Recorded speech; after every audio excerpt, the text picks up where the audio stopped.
Maverick News presents The Rick Walker Show. Defrag your mind.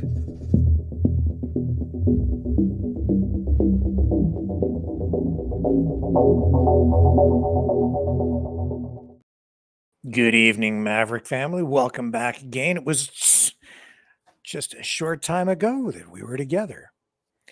Thank you to everybody who spent the time to watch the National Citizens Inquiry today.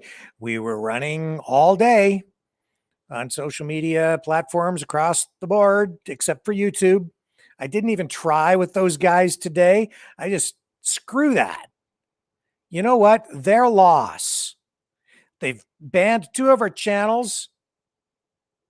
Censoring.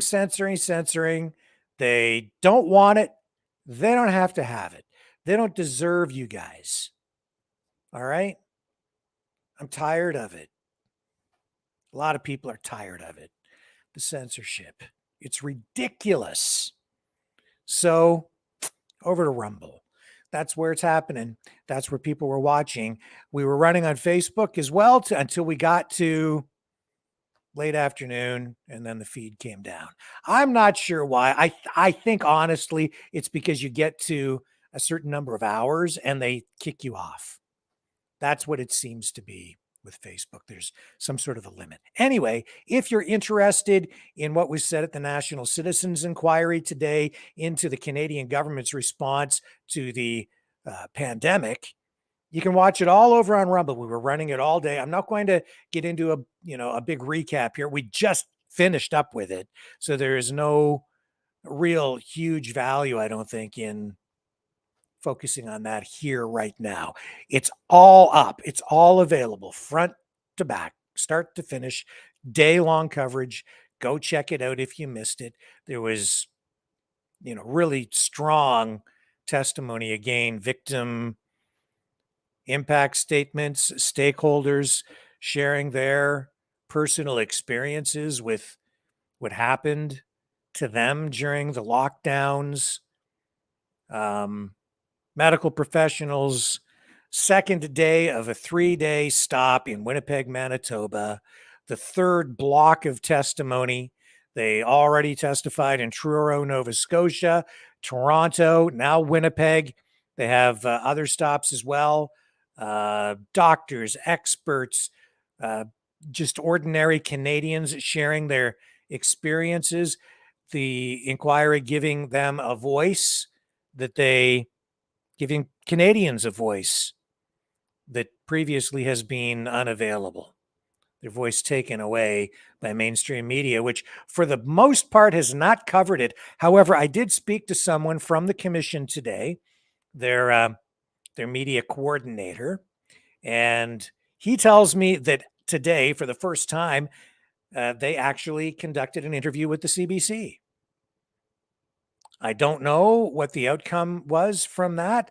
I'm hoping that it was fair, but at least they're getting some acknowledgement that they exist. Up until now, there has been zero coverage, nothing. And I think it is probably the most important thing going on in the country right now, because it is broad in scope. It is citizen-led. It is not being manipulated in any way by government. It is just straight up raw information coming from both experts and Canadians, stakeholders, average people. And we need this information so that we have a record of it, if nothing else, for the future.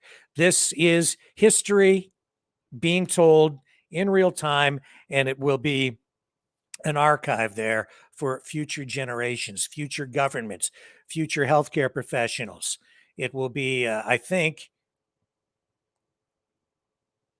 a source of information, something to look back on, so that people will know what not to do if something like this should happen again. It's horrific, a lot of what the government did, as you all know. And we will be getting, I think, someone from the commission on here next week. We're lining up some other interviews that we're going to do here on the channel as well, to kind of draw additional attention to some of the most important issues coming out of the National Citizens Inquiry. Again, that's what this platform was created for, largely, right? Was to provide balance in the face of this censorship, government manipulated mainstream media, bought and paid for with your tax dollars. That's why we're here. That's why we started it, because we saw the need. So if you like what we're doing, please support us. Like, share, subscribe, hit the notification bell. Still subscribe on YouTube. We reach a lot of people on YouTube, but we're really growing over on Rumble. Please consider subscribing there. If you're on Facebook, and we are back up and firing on all of the Facebook pages again tonight, please share. Get the information out. We have a lot to talk about tonight beyond the pandemic, beyond the National Citizens Inquiry. We're going to talk about that 21-year-old first-class airman who, why do people message me on Facebook when I'm on the show asking me if I'm busy? Clearly, I'm busy. I'm on the show. I'm happy to chat with people, but I just don't know. I don't understand. I'm on here every night. Well, we're starting late tonight because the inquiry ran late, and I didn't want to do the show without being able to connect to Rumble, and we can only connect to one channel at a time as things stand over there right now. If we're able to upgrade the account over there, I think we could stream to more than one, but there are fees attached to that, and that's just the reality. We have one channel at a time right now on Rumble, and I didn't want to leave you guys in the lurch tonight. So if you do want to support the channel, please consider doing it at freedomreporters.com. I need to come up with $500 to put back into the phone system, because there is like almost nothing left in it. So if you guys like to chat in the call-in portion of the show, please consider donating. That's what the money's going to go into. It goes in $500 blocks. That's what it takes to run it.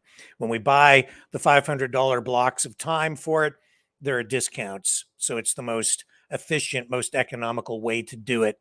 And we try to do things in the most economical ways possible. So freedomreporters.com, that's probably one of the best ways to donate. They take much less in fees than they do with the super chats over in with Google, where they take 30%. The Rumble rants, they take, I think, 20%. I can't remember exactly what the fees are through PayPal at freedomreporters.com, which takes you right to the PayPal donations. But it's less than Google, a lot less. And also, you can donate at maverickdonations.com. That link, that URL takes you right to the Give, Send, Go page. And I like those guys a lot too. It's a Christian-based platform, payment platform, and I like them. They're super nice. What can I say about that? That's just all there is to that. Nice folks. Also tonight, that Airman First Class who went in, you call him a leaker, an exposer. This is kind of an unusual situation. You know, he got these documents, he put them out there on social media, and man, has that provided some real revelations. Well, he was in court today. We're going to chat about that.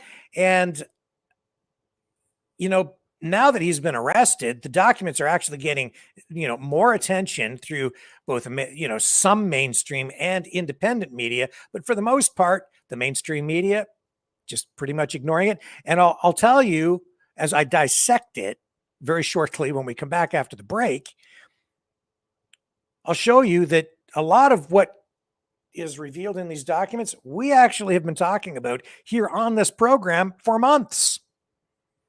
What he's done is he's confirmed a lot of what we've been talking about, which is important because the American people, Canadians, citizens in NATO countries, the West, the world has been lied to about all of this. So we have all of that, plus a January 6th protester sentenced to 7 years in prison. 7 years. I'm going to touch on that tonight. I think maybe tomorrow, we're going to get into even deeper detail, or maybe deeper analysis is the better way to talk about that. Because you know what? What happened with that case today showed me again that we have people living in two completely different worlds. It is bizarre to me. There is some sort of crazy mind screwery going on out there, because there was testimony from a police officer who was assaulted during the January 6th incident. And when I listened to his testimony, for the most part, it sounded sincere. It's like he really believes what he's talking about. And yet his recollection, his view of what happened on January 6th is completely different than the way probably you and I view what happened January 6th. It's just like what happened up in Ottawa with the truckers convoy, where one group of people sort of on the woke left, they view everything that happened in Ottawa one way. And if you're Jagmeet Singh of the NDP, you've got one view of it. And if you look at the way people on the freedom side look at it, it's completely 180 degrees different. The absolute opposite. I'm not sure what the heck is going on, but I think there's some mind screwery happening there. And I'm just going to comment on it a little bit tonight, and we'll probably get into it in more detail tomorrow. Plus, it ties into, in a way, the testimony today of Katie Telford, Justin Trudeau's chief of staff, who was in front of a committee looking into Chinese meddling into Canada's electoral processes and elections and foreign governments in general. She was up there answering questions for quite a while, and the end result is she didn't really say much of anything. No big surprise. Hang on, don't go away. I'll be right back.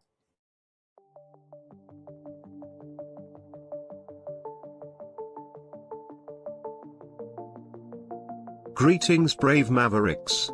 Our quest for truth continues. We go beyond fake news. Together we expose propaganda. Together we pull others out of rabbit holes. We are maverick thinkers. We are all unique individuals, defenders of individual rights and freedoms, credible, trusted, grounded in reality. Maverick News. Defending free speech. Donate at freedomreporters.com. Do it now. Tomorrow, maybe too late. Maverick News. The world is watching.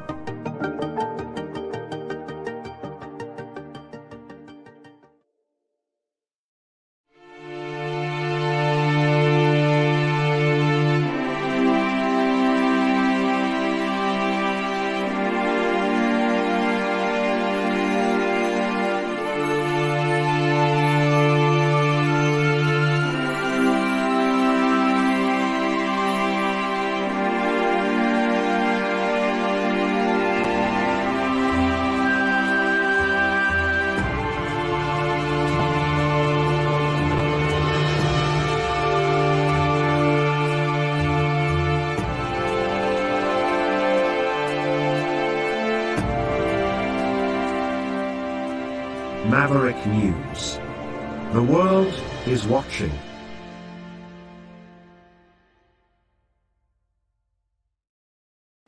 Okay, so I'm back, and we are going to talk first about Jack Teixeira, 21-year-old airman who was in court today.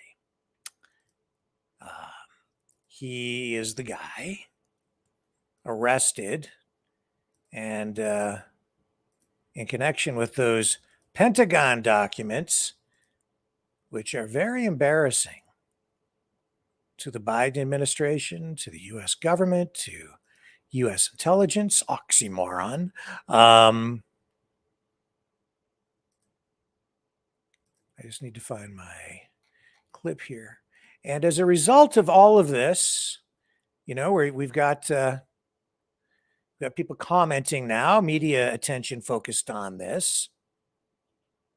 So the judge, David Hennessy, told Jack Teixeira he was being charged with possessing classified documents pertaining to national security and possessing national defense materials.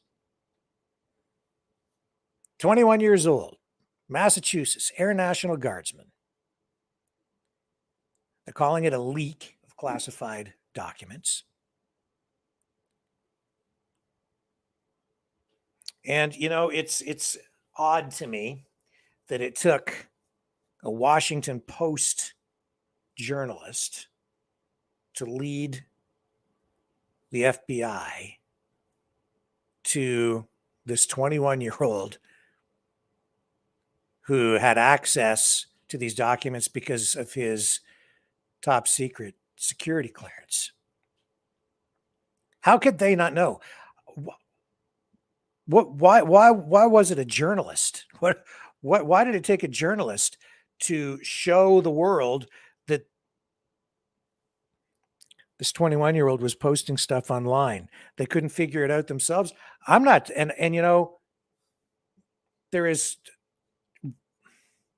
it really up to a journalist to do the work of police? I've been in that position, right? Where the work that I've been doing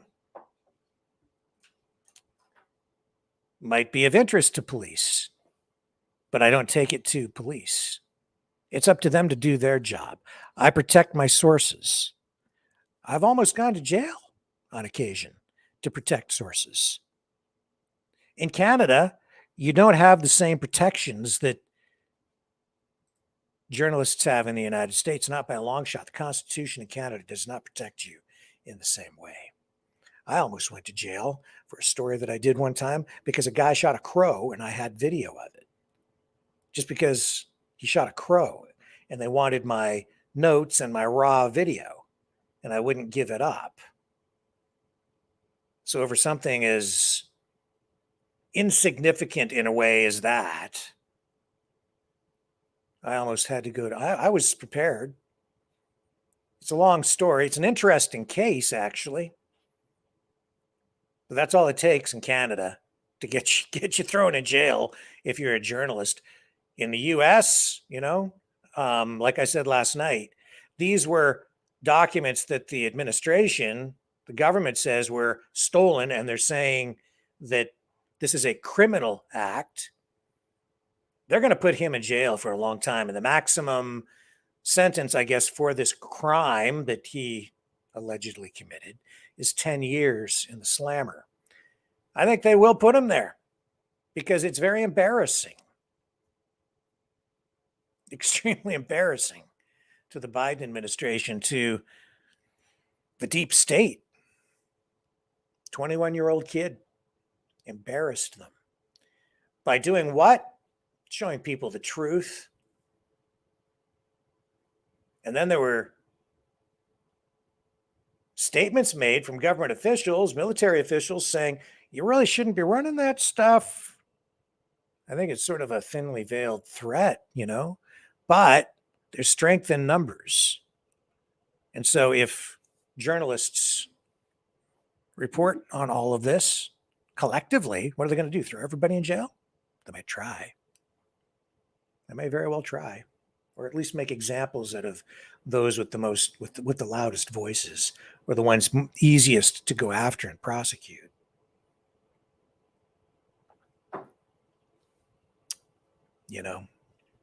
As a journalist, I struggle with this stuff because I don't really want to be the guy to encourage someone to go and steal documents and then have that person end up in jail because they pursued something in order to give me the information. I don't want to be the guy who would encourage someone to do something that would get them thrown in jail for a long time.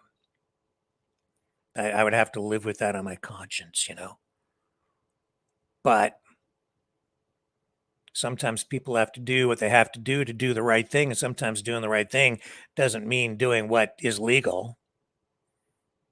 Sometimes you have to do what's not legal, but is morally correct, what's in the best interest of the public, in the best public interest. That's what I always try to do. That's the rule of thumb for me here, is what serves you best, what serves the people best. That's my yardstick. That's how I measure things here. Always have. I always have. But I don't encourage people to do illegal things, and I don't encourage people to do anything violent, ever. You don't need to. And I'll tell you why. This and this is way more powerful than any sword or gun or bomb, ultimately. Yeah. Am I a keyboard warrior? Oh, yeah, I am. You bet. And whose side am I on? The people's side. Truth. The pursuit of truth. Is it true? That's the question to start with. Every time. Is it true? Is this story true? Is the information true? Does it sound true? Does it have the ring of truth? That's where we need to get. That's what we need to get back to.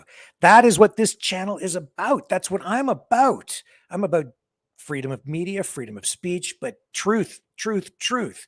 And I don't mean some pseudo truth. I don't mean some, I'm on this side and this is my truth. I mean just truth. And right now, I think because we're engaged in this really a global war, the first casualty has been truth. I think we're all being subjected to unprecedented levels of propaganda, mind control.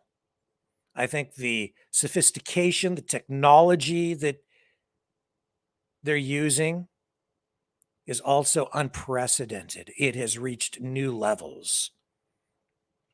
They are screwing with our minds every day. And they are suppressing information too, to prevent us from seeing truth. But truth, man, that's where we have to get back to. That's what I'm fighting for right here, primarily, is getting us to the truth.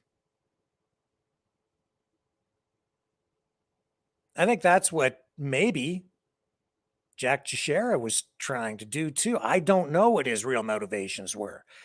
I do think this, though. The story we're being told about this 21-year-old through the mainstream media, we're being spoon-fed information from the CIA, from the FBI, from the military-industrial complex, from the Biden administration, from the government, from the deep state.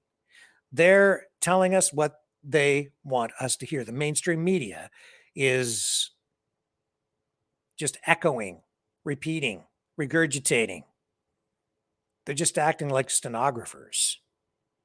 Just shovel it on a little bit thicker. You think back over time, Lee Harvey Oswald. This is what I was saying last night. Lee Harvey Oswald, the RFK assassination,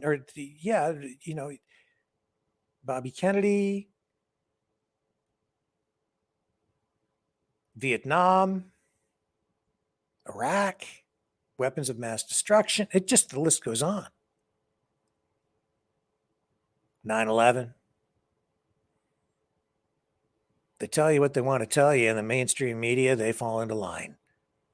I think back and, to watching the Iraq war, the coverage. It's like watching a football game. It's like sports coverage. It's like entertainment, That's what it was, with the charts and the fancy studios and the blow-dried news anchors with the perfect hair and the stiff ties and the deep voices and the Ken doll looks. Entertainment, man. Selling you war. Manufacturing consent. And then this comes along. Well, now they're embarrassed because those documents, which the mainstream media is not really paying much attention to, they're not really telling you what's in there. They're focused on the 21-year-old. This is what I said last night too. I said, they're not talking to you about what's in the documents. They're either afraid to, or they don't want to. And if they don't want to, it's probably because they're either getting paid off. Well, they got to be getting paid off in some way. Their news directors are telling them not to report on it, or they're getting fed information that they've got a pipeline right into the government that they're getting news tips, information that they write their stories on. They don't want to plug up that pipeline of information. There's some motivation, or they're just getting money outright. The reporters themselves, I don't think they get paid off. Well, maybe some of them do. Some of them are actually, I think, actual employees of these lettered agencies, and they're working inside news organizations as well. They're sort of planted there. Some of them these days, maybe for a long time. But in other cases, they're sort of just told what to do by their superiors, their news directors, their editors. And the control kind of comes into the newsrooms from above and then gets pushed down and filters down into the reporters. And then the reporters go out and they do their jobs, but they're getting direction and their scripts are vetted. The information is really controlled. The messaging is consistent. It goes through all the different news organizations, through the newswire services, so that you get consistent messaging. It's like marketing. With an advertisement, you get the same message repeated over and over and over and over and over and over again. And the more frequency you get, the more easily people are manipulated. And then you get people to take action where you change their mind or their perspective. It works. But you need the repetition, and they get that through consistency in messaging. Anyway, point being, these documents blow all that up. What we've been told, which is that this is Russia's war of aggression and illegal invasion of Ukraine. that it's a proxy war, that it's that it's not a proxy war, that it is Ukraine defending its sovereignty, and it's Ukraine fighting for democracy, and that Russia just is eager to expand its borders and reassert itself and reclaim the former Soviet glory and expand beyond that. And Putin is the second coming of Hitler. And these documents show otherwise. They show that U.S. troops have actually been inside Ukraine on the ground. And we told you that. Man, that's got to be... Oh, we showed you that 6 months ago, 8 months ago. I lose track of time.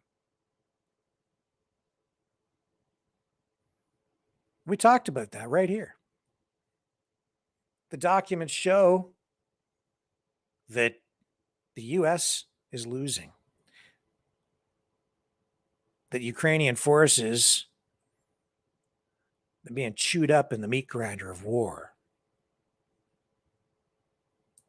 Shows that somewhere between 7 and 10 Ukrainian soldiers are killed for every one Russian. That's the reality. And that's a huge embarrassment to the people in power. And they keep sending our tax dollars. They keep sending weapons purchased with our tax dollars. Canadians, U.S. citizens, people living in other NATO countries, they keep on shoveling the money into this corrupt country, Ukraine. The documents show a lot of this.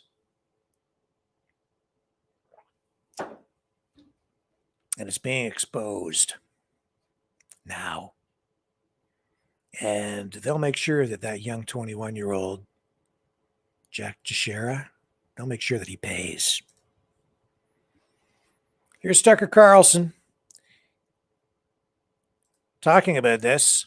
I may stop it here and there when I'm running this video, just to make very brief comments. Good evening and welcome to Tucker Carlson tonight. For the past 14 months, you have heard two main things about the war in Ukraine. The first is that the war in Ukraine is a war of national sovereignty. It is not a proxy battle between superpowers. Russia invaded Ukraine. That was immoral. The United States supports Ukraine because the United States supports democracy. But the United States itself is not at war with Russia. This is Ukraine's war to fight.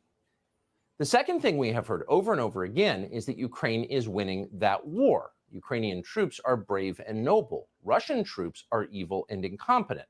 The Ukrainians are beating the Russians. In the end, their victory is inevitable. Now, you're very familiar with these points because you have heard them every day since last February. You've heard them repeated by every power center in the United States, the Pentagon, the White House, the leaders of both parties in Congress, CEOs, and celebrities. And most insistently of all, you've heard them from virtually every single outlet along the entire spectrum of our national news media. These are the two essential themes of the war in Ukraine, and both of them are lies. We know that they're lies because late last week, leaked intelligence about the war in Ukraine began to appear on social media. Briefing slides prepared by the U.S. government began to show up, among other places, on Twitter. And the slides show that this is, in fact, not Ukraine's war. It's our war. The United States is a direct combatant in a war against Russia. As we speak, American soldiers are fighting Russian soldiers. So this is not... That's what we told you months ago, and you've heard it elsewhere as well from other people who have been on this program. And a lot of what you're going to hear here in this report, we reported on it here, or we had experts like Scott Ritter on here who have said these things. We've run stuff from Professor Mearsheimer on here. John Mark Dugan has been on here. Eva Bartlett, Lori Spencer. You've heard it all here already. A regional conflict in Eastern Europe. This is a hot war between the two primary nuclear superpowers on Earth. And yet this war has never been formally declared. It has not been authorized by Congress. And for that reason, this war is a violation of American law. It is a crime.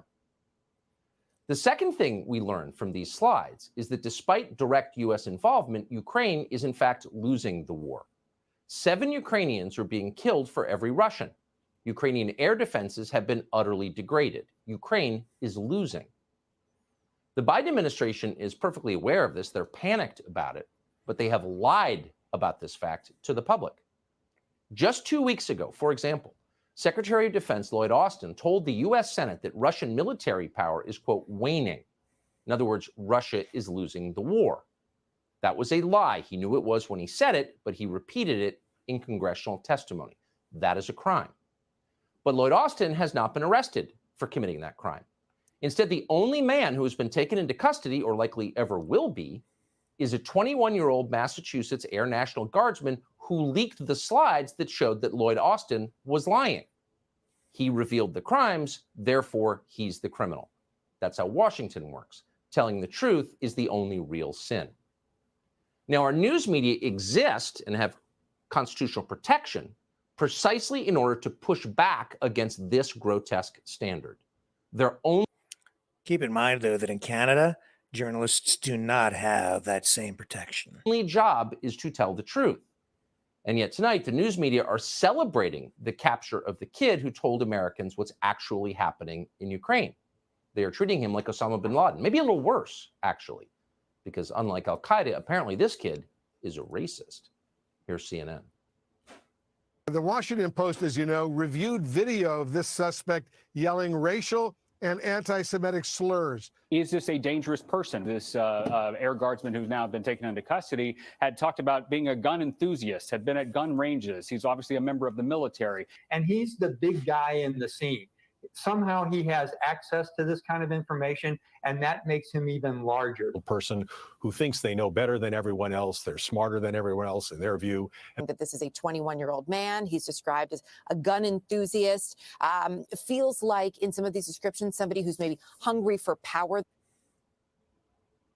So this 21-year-old Air National Guardsman from Massachusetts is not a whistleblower, CNN explains, with the help of the many intelligence agency figures it is now hired as analysts. No, he's not a whistleblower. He's a criminal because he is, unlike the people who run our government, quote, hungry for power.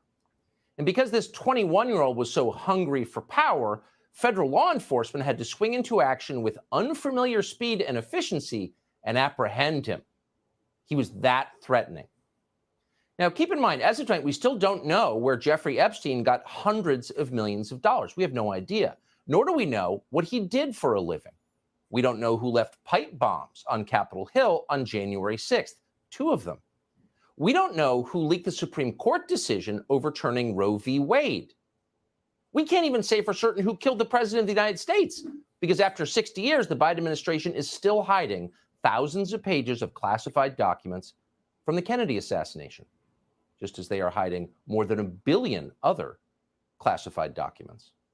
But tonight, we can say for dead certain who embarrassed Toria Nuland and Joe Biden. And that kid is going to jail for a long, long time. That's the standard. The media are fine with that standard. Watch this remarkable exchange on Monday of this week between the White House press corps and Biden flack John Kirby. Without confirming the validity of the documents, this is information that has no business in the public domain. It has no business, if you don't mind me saying, on the pages of front pages of newspapers or on television. It is not intended for public consumption, and it should not be out there. So the fact that U.S. soldiers are fighting Russian soldiers in a war in Ukraine has no business in the public domain.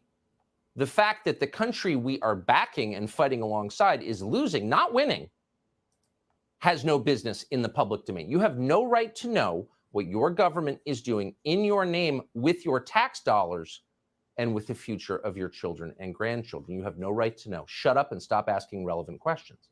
Okay, said the media. And if you want to get really sick to your stomach, go pull a transcript from the Pentagon briefing today, where news reporters asked Flax from the Pentagon, what are we going to do to keep information like this secret in the future? Not one question about the substance of the information. We're fighting a war against Russia directly? Really? Don't they have the largest nuclear arsenal in the world? Not one question. How can we help you keep it secret? Those were the questions. And not only are the media covering up the substance of the story, which is not who leaked it, but what he leaked, they're covering up the crimes committed to get you this information. The administration apparently used illegal surveillance techniques to identify this kid, apparently with the help of the Washington Post and the New York Times, who are its accomplices. They're not holding government accountable. They're helping government keep you from knowing what government is doing. Today, the Washington Post reported it had exclusively obtained some of the classified documents this leaker possessed. Quote, the Post also reviewed approximately 300 photos of classified documents, most of which have not been made public. Some of the text documents the leaker is said to have written out. So we've got two problems here. If it's illegal to see these documents, if you don't have a security clearance, how is the Washington Post doing this legally? They don't have a security clearance. Well, obviously they were given them by the U.S. intel agencies and are working alongside them. But the bigger problem is this is information that's relevant to the public in a so-called democracy. You can't lie about things that jeopardize our collective future and get away with it. And you certainly shouldn't be doing that with the assistance of the news media. The news media whose job it is to inform you of what your government is doing. But instead, they are working actively late into the night to lie to you on behalf of their masters in permanent Washington. And by the way, just last week, the plan was to lie in an even more grotesque way and blame Russia for this. And we're quoting, Russia or pro-Russian elements are likely behind the leak of several classified U.S. military documents posted on social media that offer a partial month-old snapshot of the war in Ukraine, 3 U.S. officials told Reuters on Friday. Really? Who are these officials who lied to Reuters? And then Reuters just, of course, obediently reprinted their lies, as they always do. News agencies print what they are told to print by the intel agencies, no matter how ridiculous it is, no matter how much dignity and self-respect they exchange in return for doing it. So what's happening to this leaker now is what happens to anyone who contradicts the national security state and their obedient servants in the media. You go to prison so the media can continue to tell you lies. Here's MSNBC, for example, assuring its viewers that everything's just fine. What the Russians didn't understand was that they were going into the lion's den. That kind of what we would say in the military, this force multiply, made the Ukrainian army quite literally unbeatable. They are winning. Russia is going to lose this war.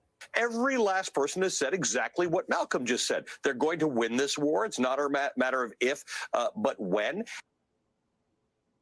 14 months in, they are simultaneously telling you that Ukraine's victory is inevitable, mostly because of the moral power they possess. But at the same time, you need to send tens or hundreds of billions of dollars more in advanced weapon systems to Ukraine to keep them from losing. Exactly.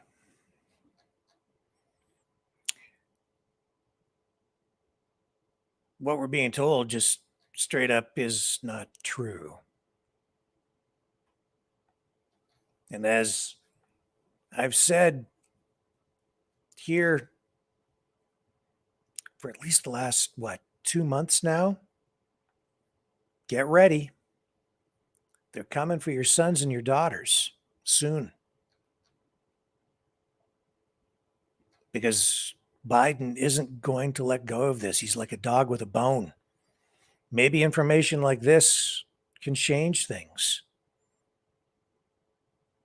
Those documents prove what we have been talking about on this program for months, and what other mostly independent journalists or alternative media outlets, or I think more conservative and social focused journalists have been talking about too. Truth. It is elusive these days. And that's why we need real journalism out there now more than ever. And, Lori drew my attention today. She was messaging me. Thank you, Lori, to Glenn Greenwald. And let me just see if I can find that clip. I've got it queued up here. I have so many things to talk about tonight. Here he is. He's fantastic. I love Glenn Greenwald. Great work. And here's his take on it. It's Thursday, April 13th. Welcome to a new episode of System Update, our live nightly show that airs every Monday through Friday at 7 p.m. Eastern, exclusively here on Rumble, the free speech alternative to YouTube. Tonight, the FBI arrested a 21-year-old whom they claim is the person who leaked dozens of classified documents on the internet showing far greater U.S. involvement in the war in Ukraine than had been previously acknowledged by the Biden administration. But it was not the FBI that hunted down and found the accused leaker, Jack Teixeira of the Massachusetts Air National Guard. Instead, it was two newspapers. The Washington Post, which early this morning provided every possible detail about the leaker to enable the FBI to identify and find him. And then the New York Times, which named him, outed him before the FBI could find him itself. They've now arrested him as a result of the work of those two newspapers. It was their work, in conjunction with the site Bellingcat, funded by both the United States government and the EU, that enabled the FBI to find and apprehend the alleged leaker. The idea of journalism, ostensibly, in theory, is to bring transparency to what the most secretive and powerful institutions are doing in the dark. Exactly what this leak did. Why then would self-proclaimed journalism outlets do the job of the FBI and hunt down the leaker and boast of the fact that they were the ones who found him even before the FBI did? Why would a 21-year-old with the National Guard, whom the BBC describes as holding the rank of Airman First Class, quote, a relatively junior position, have access to what media outlets have been claiming are the government's most sensitive and potentially damaging secrets? As we have been reporting and demonstrating since Trump was inaugurated, the function of the U.S. corporate media has always been to act as propagandists and messengers for the U.S. security state. But in the Trump era, this relationship even intensified further as the CIA, FBI, and Homeland Security became the most valuable allies, the leaders of the ongoing attempt to sabotage Trump and his movement. Still, the only thing more bizarre and twisted than watching journalists turn themselves into the leading advocates for internet censorship is watching them so eagerly and explicitly dedicate themselves to doing the work of the FBI by hunting down and exposing leakers of classified documents, handing their head on a pike to the U.S. government.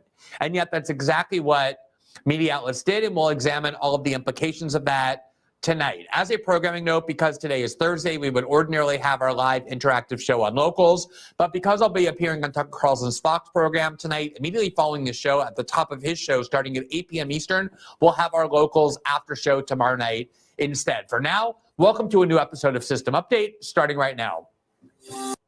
So I don't need to run that.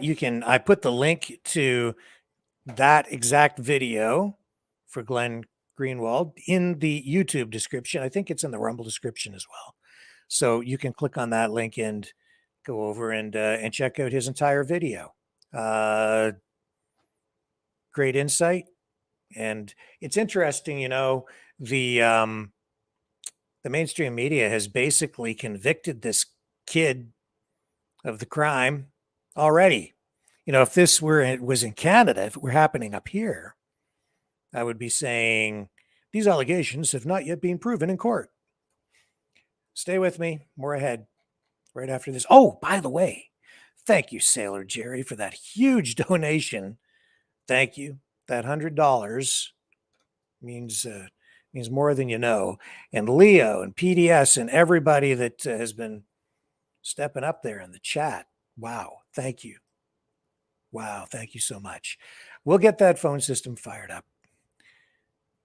Really, really appreciate that. Okay, like I said, hang on, more to come.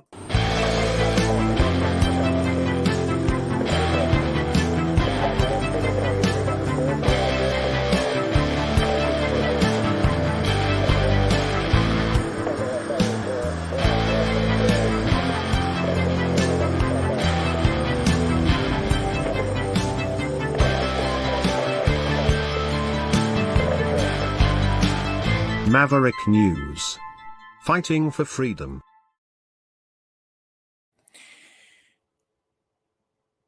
God, guns, and country. Donald Trump speaking at the National Rifle Association meeting today. Here he is. Here's the man.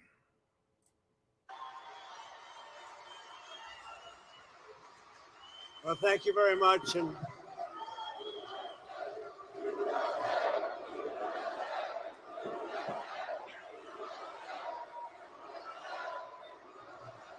well, thank you very much. And I'm thrilled to be back with the hardworking, God-fearing, card-carrying patriots of the NRA. Thank you very much, everybody.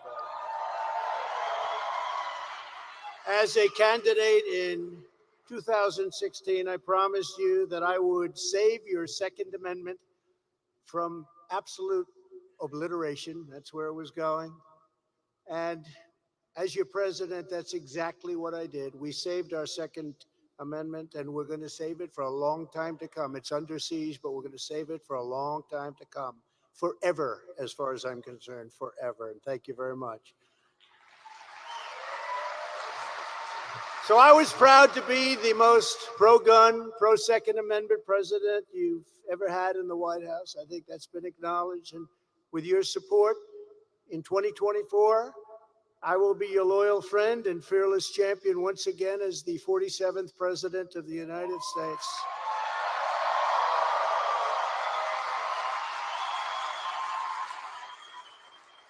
And we have to remember, in 2016, we won the first time, and we did better the second time, got a lot more votes. A lot of bad things happened, though, didn't they, huh? A lot of bad things happened. I want to thank Wayne LaPierre and Charles Cotton for their leadership, as well as all of the people that work with them, the NRA members who make up this incredible organization. And it's really a tremendous force for freedom. That's what it is, and I'm very proud to be here. Thanks as well to Congressman Jim Jordan and his incredible wife, Polly. Where is Jim? He's around here someplace. Where's Jim?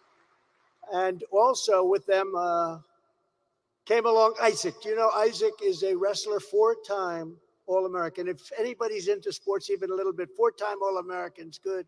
And Jim was a great wrestler. A lot of people don't know that. And his daughter-in-law, Brooke, and she's about to have a baby. I said, when is the baby coming? She said, it could be today or tomorrow. I said, what are you doing here?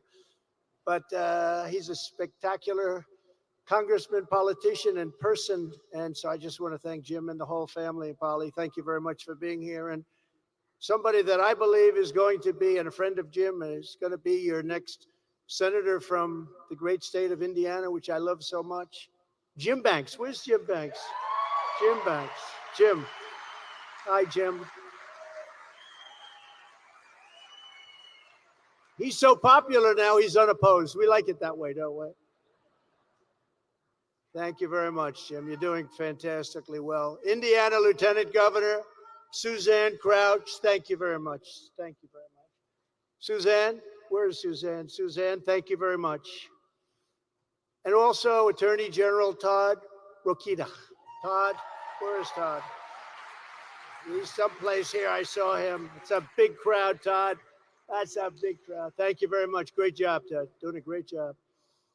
For 7 years, all of us here today have been engaged in an epic struggle against the corrupt forces and communist maniacs, and they're all over the place, that are absolutely trying to destroy our country. They want to take away your guns while throwing open the jailhouse doors and releasing bloodthirsty criminals into your communities. They want to abolish your borders and impoverish your families while spending your money on endless and very, very stupid foreign wars. They want to demonize patriots and persecute Christians while pushing the transgender cult on your children. Children turn 25 and they say, who did this to me? Who did this to me? How did you let this happen? They want to weaponize and interfere with our elections through the use of the DOJ, the FBI, and local attorney generals and district attorneys. That's happening to me, but we're doing very well, thank you.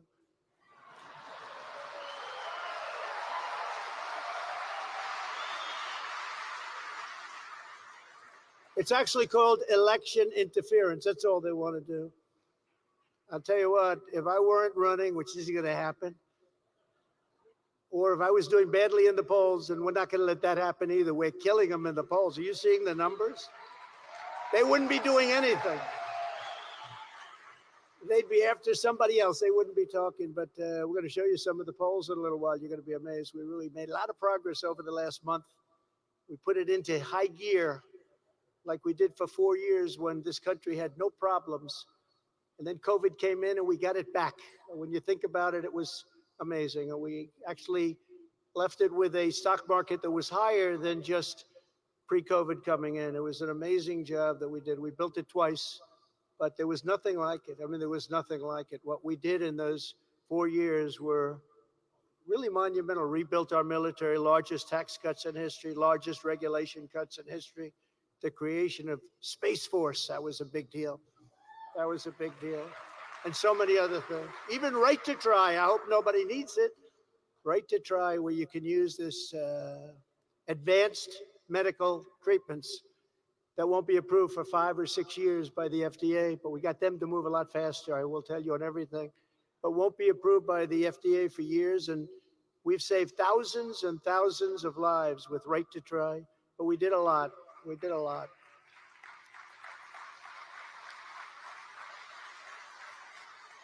"2024 is the year that we will defeat these nation-wrecking globalists, Marxists, rhinos, and tyrants once and for all." The rhinos are in there. In many ways, the rhinos are worse because you don't know where they're coming from.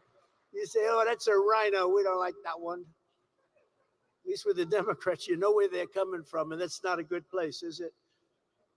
If you put me back in the White House, their reign is over, and America will be a free nation once again.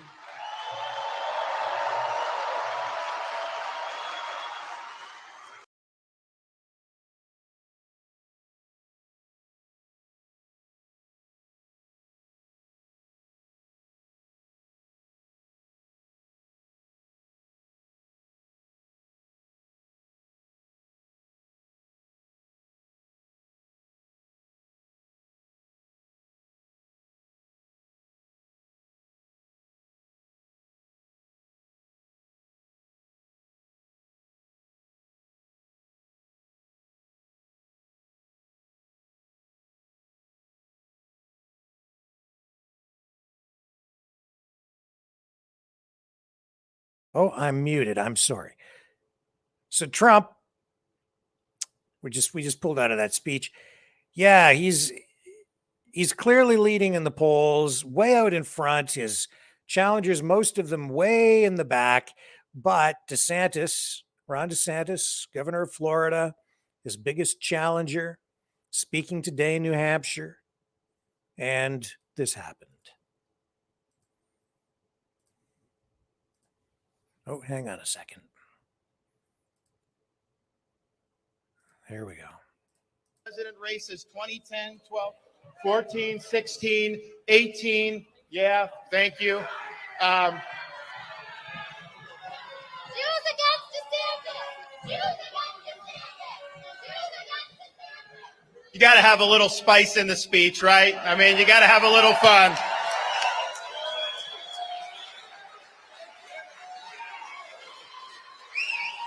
Why you'd want to pay the ticket to get in just to do that, I don't know, but different strokes for different folks. What? I don't even know what that is. Jews against DeSantis? I guess I'll have to find out. Anyway, that was kind of weird. And then there's Mike Pompeo. He had this to say today. I'll tell you, I'm not going to tell you if he's going to run for president. I'm going to let him tell you. Hi, I'm Mike Pompeo. After much consideration and constant prayer, Susan and I have concluded that I will not be a candidate for the presidency of the United States in 2024. This decision is deeply personal, and ultimately we decided that the time is just not right.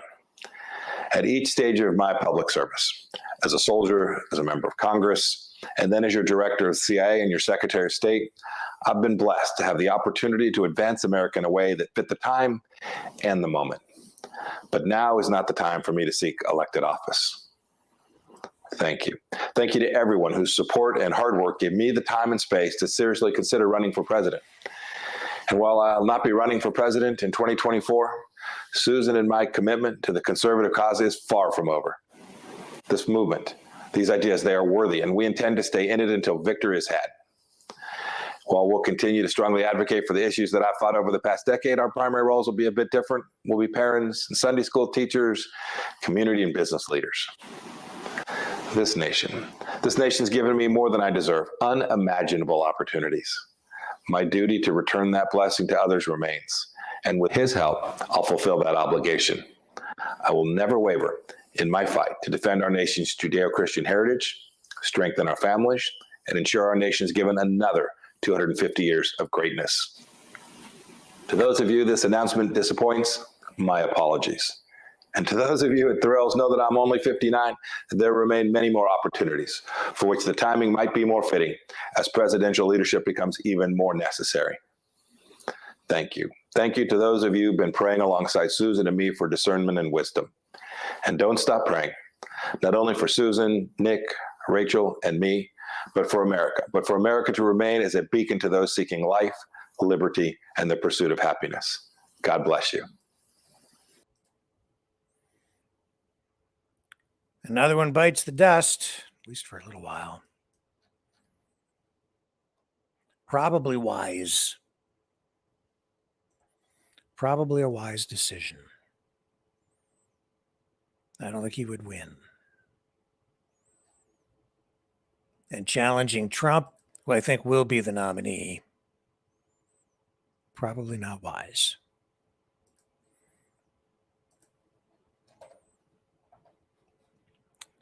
So, Trump leads in the polls.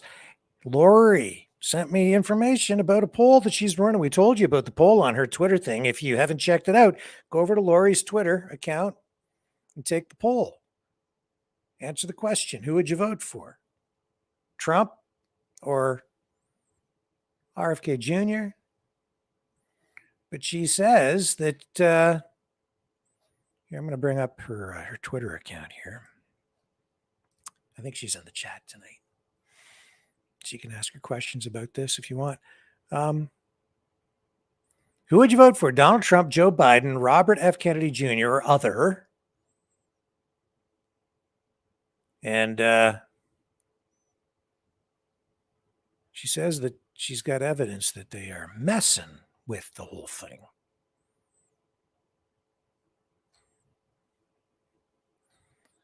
Right there. Joe Biden has 0%.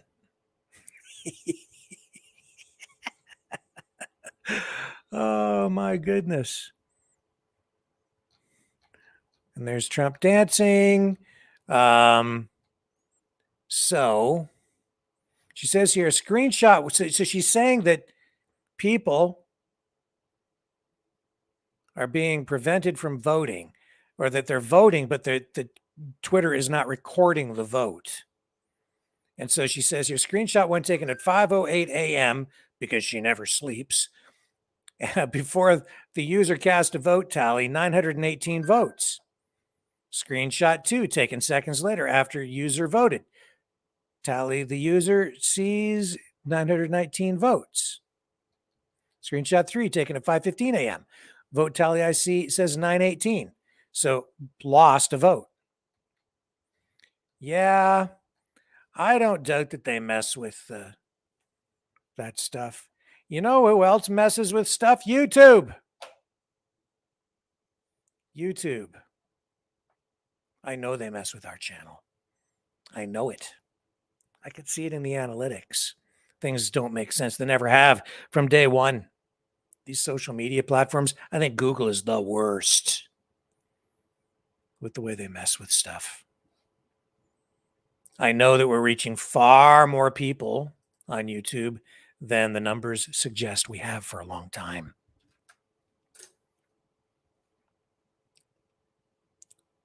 And I can see what they do with the subscribers too, the numbers there. We get to a certain level and it's like, they just won't let us go. They just don't let us go. And we get one and then they take us down by 5. And then we get up and then they take us back down 4 below where we were. until we get a block of a whole surge, and then it's undeniable, and people push it up into the next level and the next level. But it's pretty clear that they manipulate the stuff.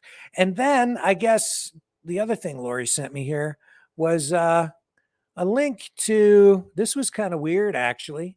It was kind of weird. So, yeah, Twitter messing with external links. So one of our viewers, one of our longtime friends of the show, Timber Traveler, I guess he has a channel over on BitChute, and he reposted some of our content over there.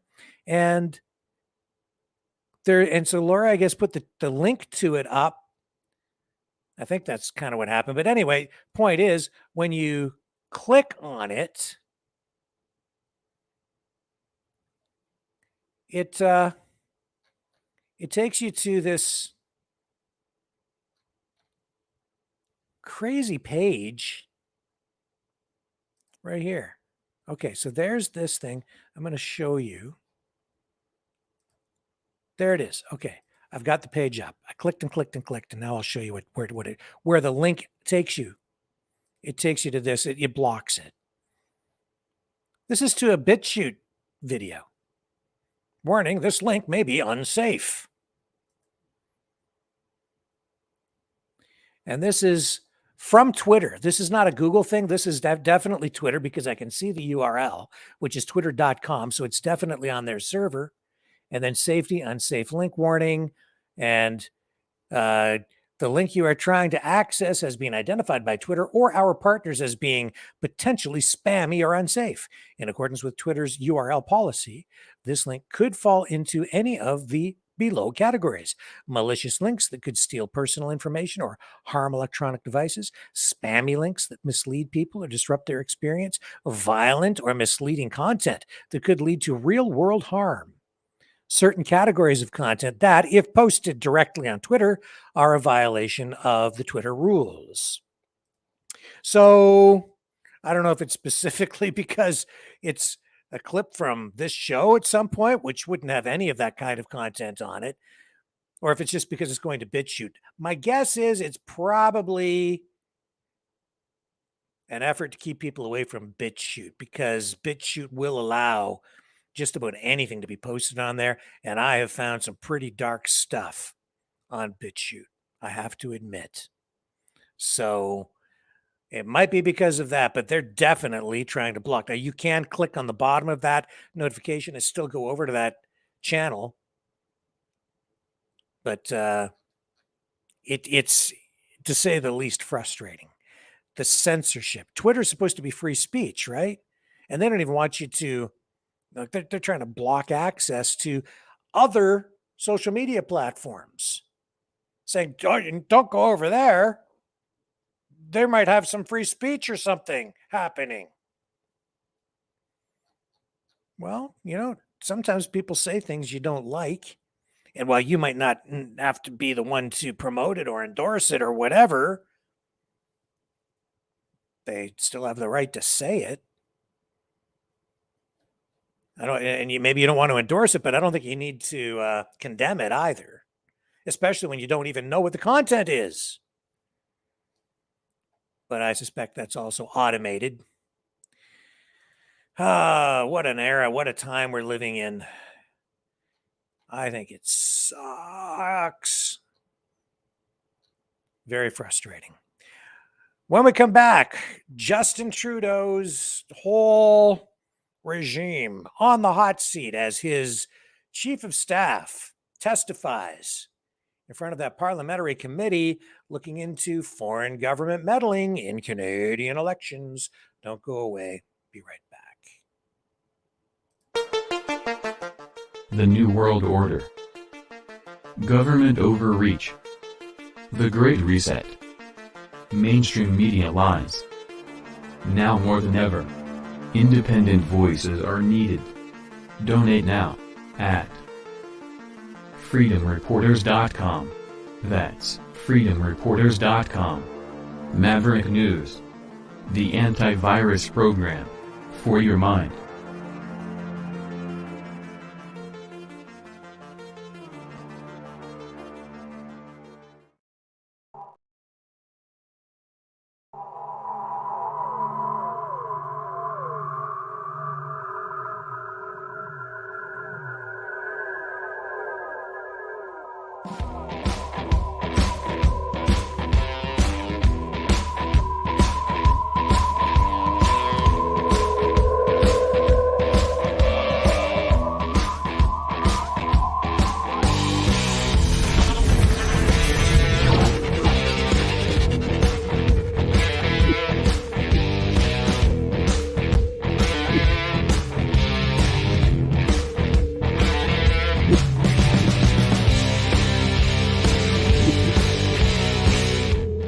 Maverick News.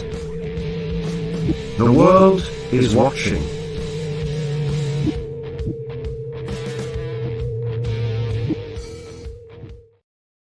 Okay, so Justin Trudeau's chief of staff, Katie Telford, took the stand at this parliamentary committee today. This was something that opposition members of parliament, a lot of people were pushing for. A lot of people wanted this to happen, and they got their wish today. So what happened? She offered some, information, but really no bombshells. Steve was on the phone with me during the day today, and he had been watching, and he offered his comments on this, but she really offered no new insights with regard to foreign interference in Canadian politics and specifically elections. So just looking through, some information here to share with you. So there were documents provided to the Procedure and House Affairs Committee, or the PROC, ahead of Telford's testimony. National Security and Intelligence Advisor Jody Thomas outlined how many times formal briefings were provided to the Prime Minister, his office, cabinet ministers, and security cleared political party representatives, and by whom. And, the Prime Minister has really been playing coy with a lot of that, at times saying he really didn't have much information to indicate that there was any kind of a problem. And yet we're seeing now that there clearly has been concern about this and evidence of meddling, which shouldn't really come as a surprise to anyone. Of course it's happening. It's been happening for a long time.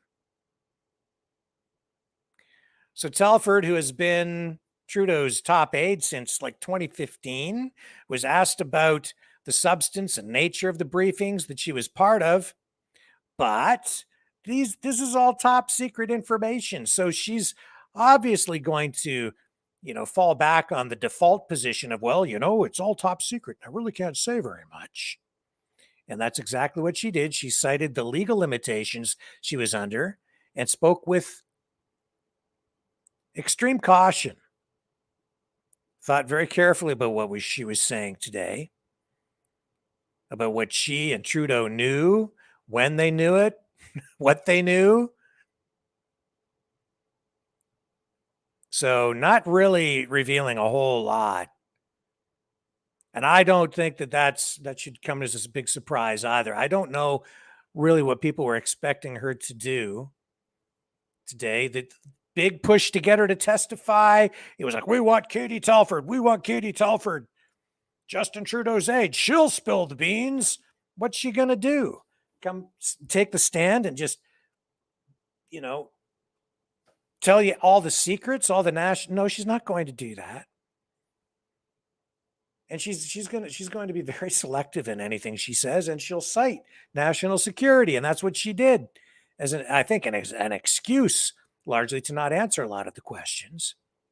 And she said, I can't unfortunately speak to specifics of what the Prime Minister has or has not been briefed on in all of this. But as I said before, in taking a step back from the specifics of your question, the Prime Minister has been briefed regularly and gets information in a variety of different ways on what was happening around election interference in the last 2 elections. It's frustrating, I know, she said, for me as well, but it's for very important reasons.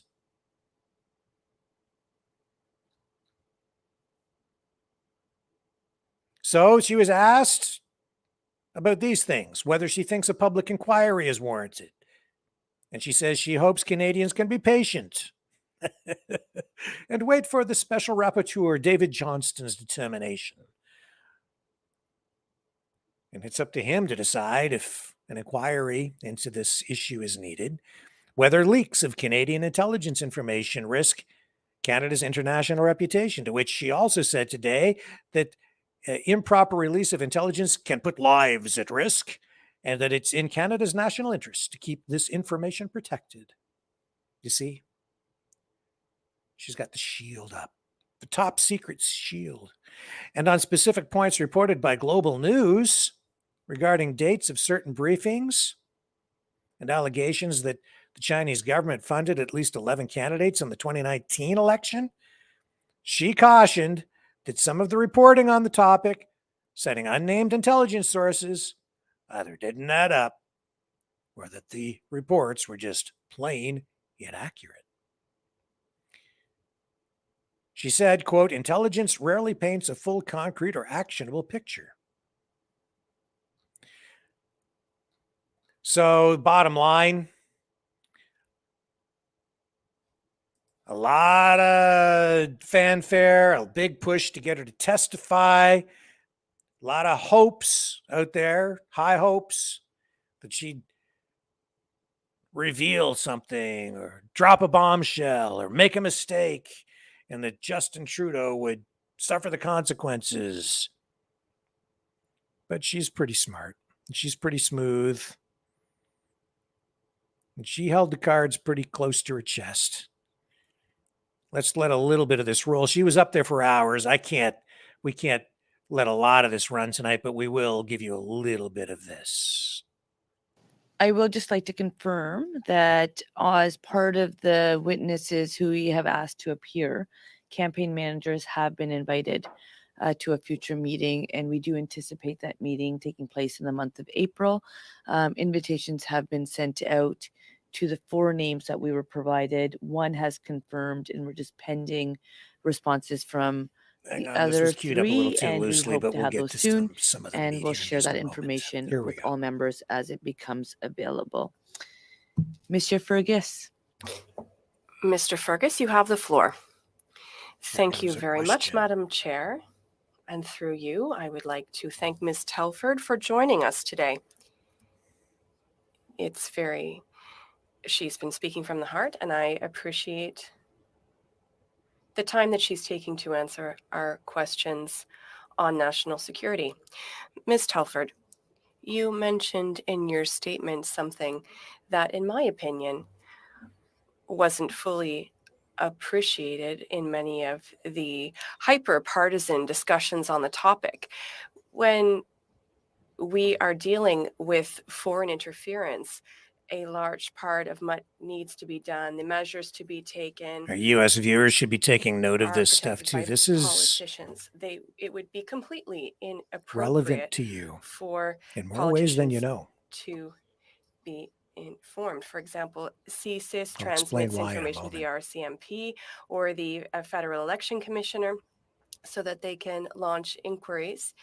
And it is not up to politicians to direct investigations. Once again, it would be completely inappropriate. In your experience, do these organizations do they already have cabinet permission to act and use the powers and tools that are available to them?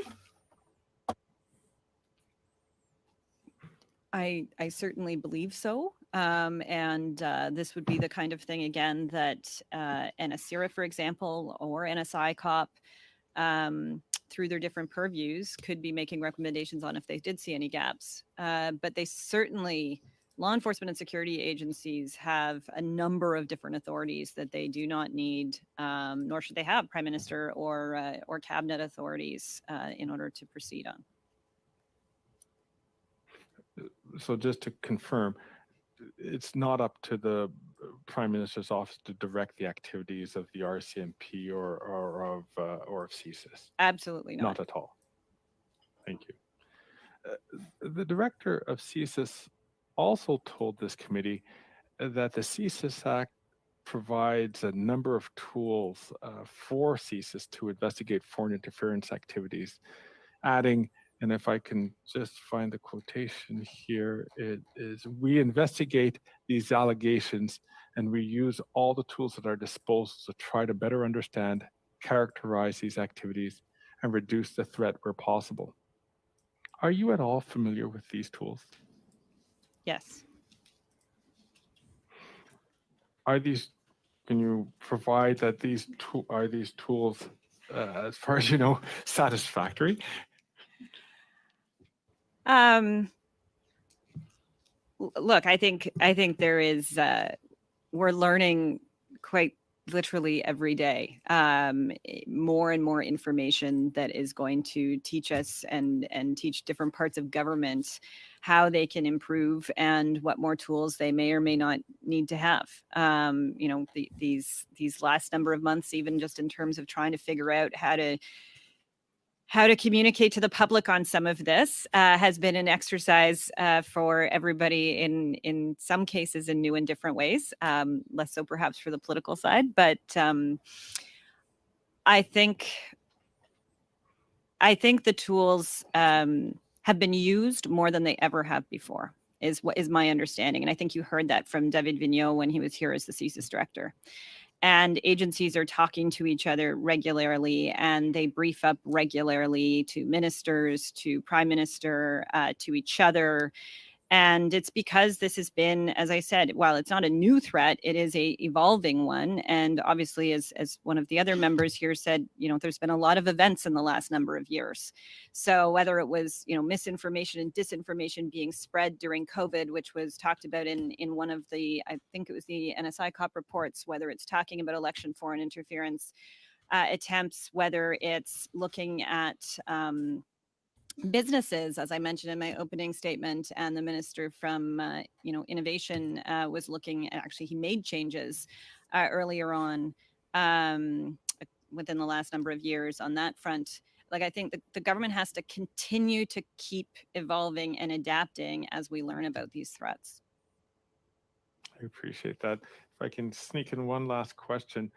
The Foreign Affairs Deputy Minister, David Morrison, told this committee that the cabinet directive on the protocol states very clearly that whenever national security agencies become aware of an interference, they must consider all options to effectively address the interference.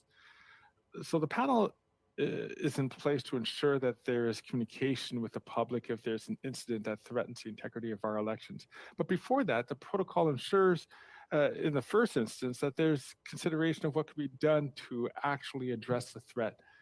I think that's quite important. So, Mr. Do you have anything? The question was coming. If you can ask the question so I can give a little bit of time to answer, but the beep's gone on. Oh, I'm sorry. Yes. Do you have anything to add, or can you provide any color on what the government was thinking when the protocol was first introduced back in 2019? So I think, it was a new thing going into 2019, and there was a review done of it. The review was made public. It was also studied by NSI COP, and NSI COP determined that the site task force and protocol had fulfilled its mandate. But there were some lessons learned that came out of those reviews, and they were followed up on heading into the 2021 campaign. And now there are some further lessons learned that we've all seen in terms of the review coming out of the 2021 protocol and panel experience. One of those areas actually is in communications and figuring out how we, going to an earlier member's comments around instilling trust in Canadians and ensuring we're always building trust with Canadians and institutions. That's one of the areas that it talks about needing to be worked on. And I think, a great area a great area for parliamentarians to really give some advice on as well. Thanks, Ms. Telford. Thank you, Madam Chair. Thank you. So enough of that. If you are so inclined, maybe I'll post that at some point, her whole testimony. I'm not sure. However, what was going on there today is more important than maybe people realize. And it's totally relevant to our friends in the United States. In my estimation, and I can get into this another night in specifics as to why I think that the Chinese basically went to war with us back in 2019. Around 2019, there was a speech given in China by a military leader at that time, kind of outlining the whole plan. And it's a plan that wages war. It's fifth generation warfare. And no wonder they're at war with us. Look at what we've been doing. Look at what's going on in Ukraine. We're living in a different world, and it was the time of Trump and the Chinese at the time. They were not happy with the Trump administration because Trump was taking America back to a time when, he was making America great again.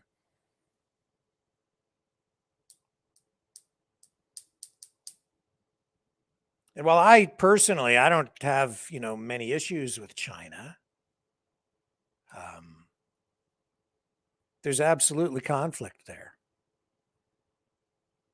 And we'd be kidding ourselves if we were telling ourselves otherwise.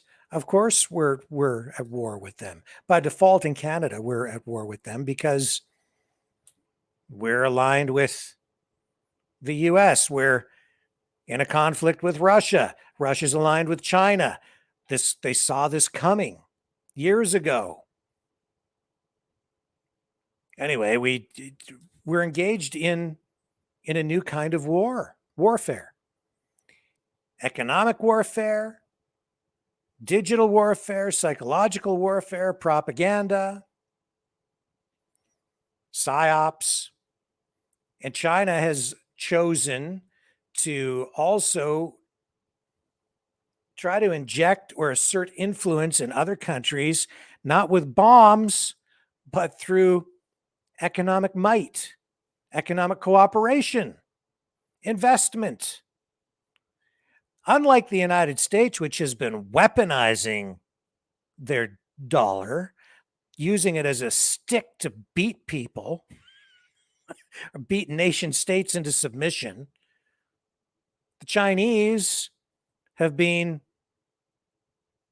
making deals, giving people money, giving universities money, giving politicians money. They just go around and buy stuff. And they can do it because our idiot business leaders and politicians and bureaucrats for decades have been outsourcing the work, sending all the manufacturing over to China. Now we're totally dependent on them. We don't have the capacity here, the industrial capacity to even sustain ourselves. We have to import all of our stuff from China now. We're in debt. They have all the money. And why? Corporate greed, basically. And the Chinese have basically purchased influence within our big corporations, even within government. That's what's going on. If that's their kind of war, I'm more in favor of that than dropping bombs on people. Now, I'm not too keen on having our electoral system compromised in any way. I'd like to think that we can get back to a place where we're having free and fair elections. But you can influence elections in a wide variety of ways. And that is basically information warfare. That's what they're engaged in. And they're engaged on these other levels as well. And that's what's happening. And that's what they're discussing. And that's why it's also totally relevant to the United States, because make no mistake, the Chinese Communist Party has its sights set on the United States and what they have to do to engage in this kind of new warfare with the United States. And Canada being so directly tied to the U.S., it's a big prize. It's a strategic objective for the Chinese. It's a conduit, a way for them to assert themselves against the United States in this new kind of war. Talk about getting right up on somebody's doorstep. They're right into the U.S., and the U.S. is right into them. Everybody's into everybody, man, online. It's being fought, this war. It's being fought largely online. That's why I'm a keyboard warrior. You know, I keep hearing things like that from the freedom fighters, the freedom fighter leaders, the pseudo whatever. Pfft, you're just a keyboard warrior. How come you're not out here waving your flag? Because you know what, man? This is way more powerful if you know how to use it. But I'm not working for any particular government or nation state or any particular politician. I'm, like I said at the beginning of this program, I'm on the journalism side. And I'm pretty old school. My old habits are hard to break. I'm devoted to truth. The pen is mightier than the sword. So I'll be a keyboard warrior all day long. And the more I type, the closer I get you to the truth. That is my pledge.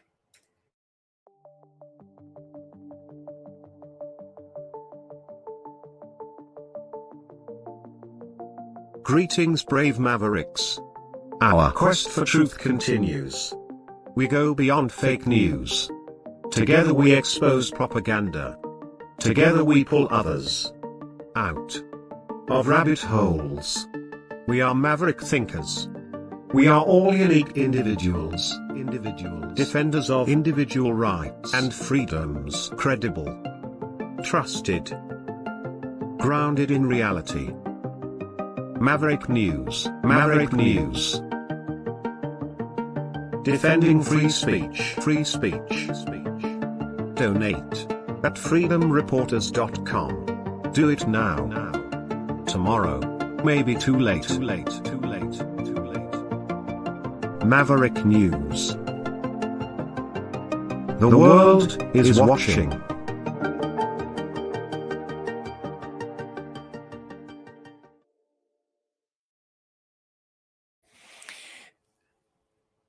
A lot of you saw the Tucker Carlson coverage of the QAnon shaman walking through the Capitol building there, you know, getting the escort on January 6th. And that footage gave us a completely different perspective on what happened January 6th than what we're being told through the mainstream media. As I said at the beginning of this broadcast, I think people are living in two different worlds. It's strange to me. And I think part of it is psychological screwery. Might even be related to what we were just talking about. We're living in a time of war, but this is a new kind of warfare. Psychological manipulation is constant. It just, I'm really beginning to wonder how people's minds are being affected. I think mental health is actually seriously in jeopardy here for a lot of people because of exactly this psychological manipulation, the way people perceive things. Also, this ties into some of the testimony from the National Citizens Inquiry today, where one of the witnesses talked about being at a social gathering. And in this person's testimony, she said that while at this party, or I get a lot of people there, somebody just mentioned the medication that starts with the letter I. I'm not even going to say the word because the censorship is so extensive that I'm afraid that if I say the name of the medication that starts with the letter I, something bad might happen here. But the witness said that at this social function, that as soon as that word of that medication was mentioned, everyone had been very noisy and talking, and the entire room went silent for a moment. And then you could hear all the people in the background audio and the sound whispering or saying the word horse paste, as if triggered, all of them saying horse paste. So she said during her testimony today, and I'm sorry, her name escapes me at the moment. She said that it seemed to be like some sort of psychological conditioning, where that if you heard that word of the medication that starts with the letter I, you would think of horse paste, and to the point where you would actually say it. That was freaky weird to hear her say that. And then I thought about this story here, about this January 6th demonstrator being sentenced to over 7 years in prison. And the reason I thought about it is because the officer who was assaulted in this case, and this person was accused of being involved in that assault, the person is going to prison. But the officer, there was a police officer who testified, gave testimony, and his account of what happened is so insanely different than what you've seen on Tucker Carlson, or even what I saw, what I've seen just, through watching the raw videos and the clips and all the information that I have paints a somewhat different picture. And then I thought about what happened in Ottawa at the truckers convoy, and how you have the truckers there and the people on the freedom side seeing it one way, and then people on the other side, the woke, left-wing, pro-government side, I guess you could say, seeing it completely different. Violent insurrectionists. No, we're peaceful protesters. And then think back to those BLM riots.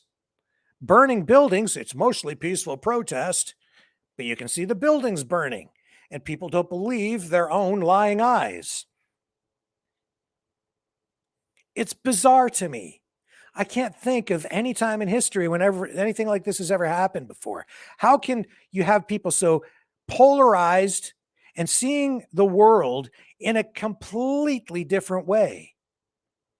It's as though, they're so blind that they only see what they want to see, which makes me even question myself.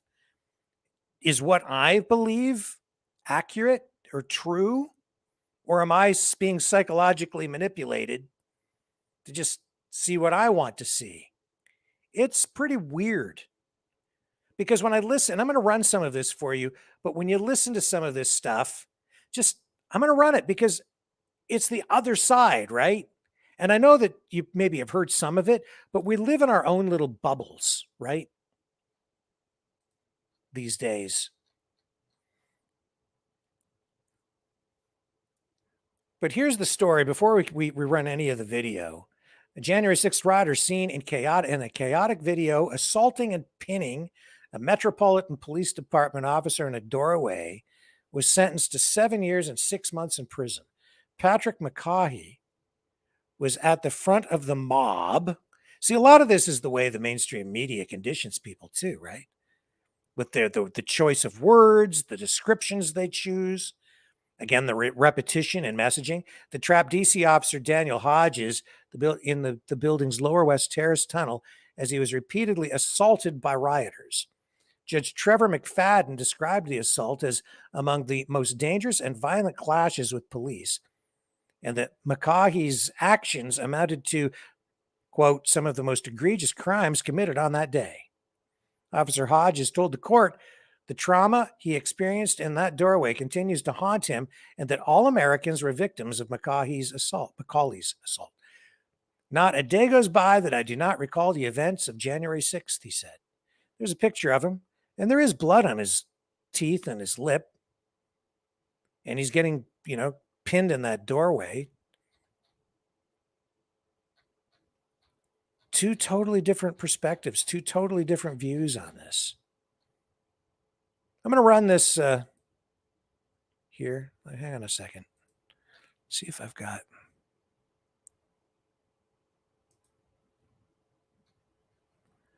Let's just run a little bit of this. Okay. We started that day. So it's frozen.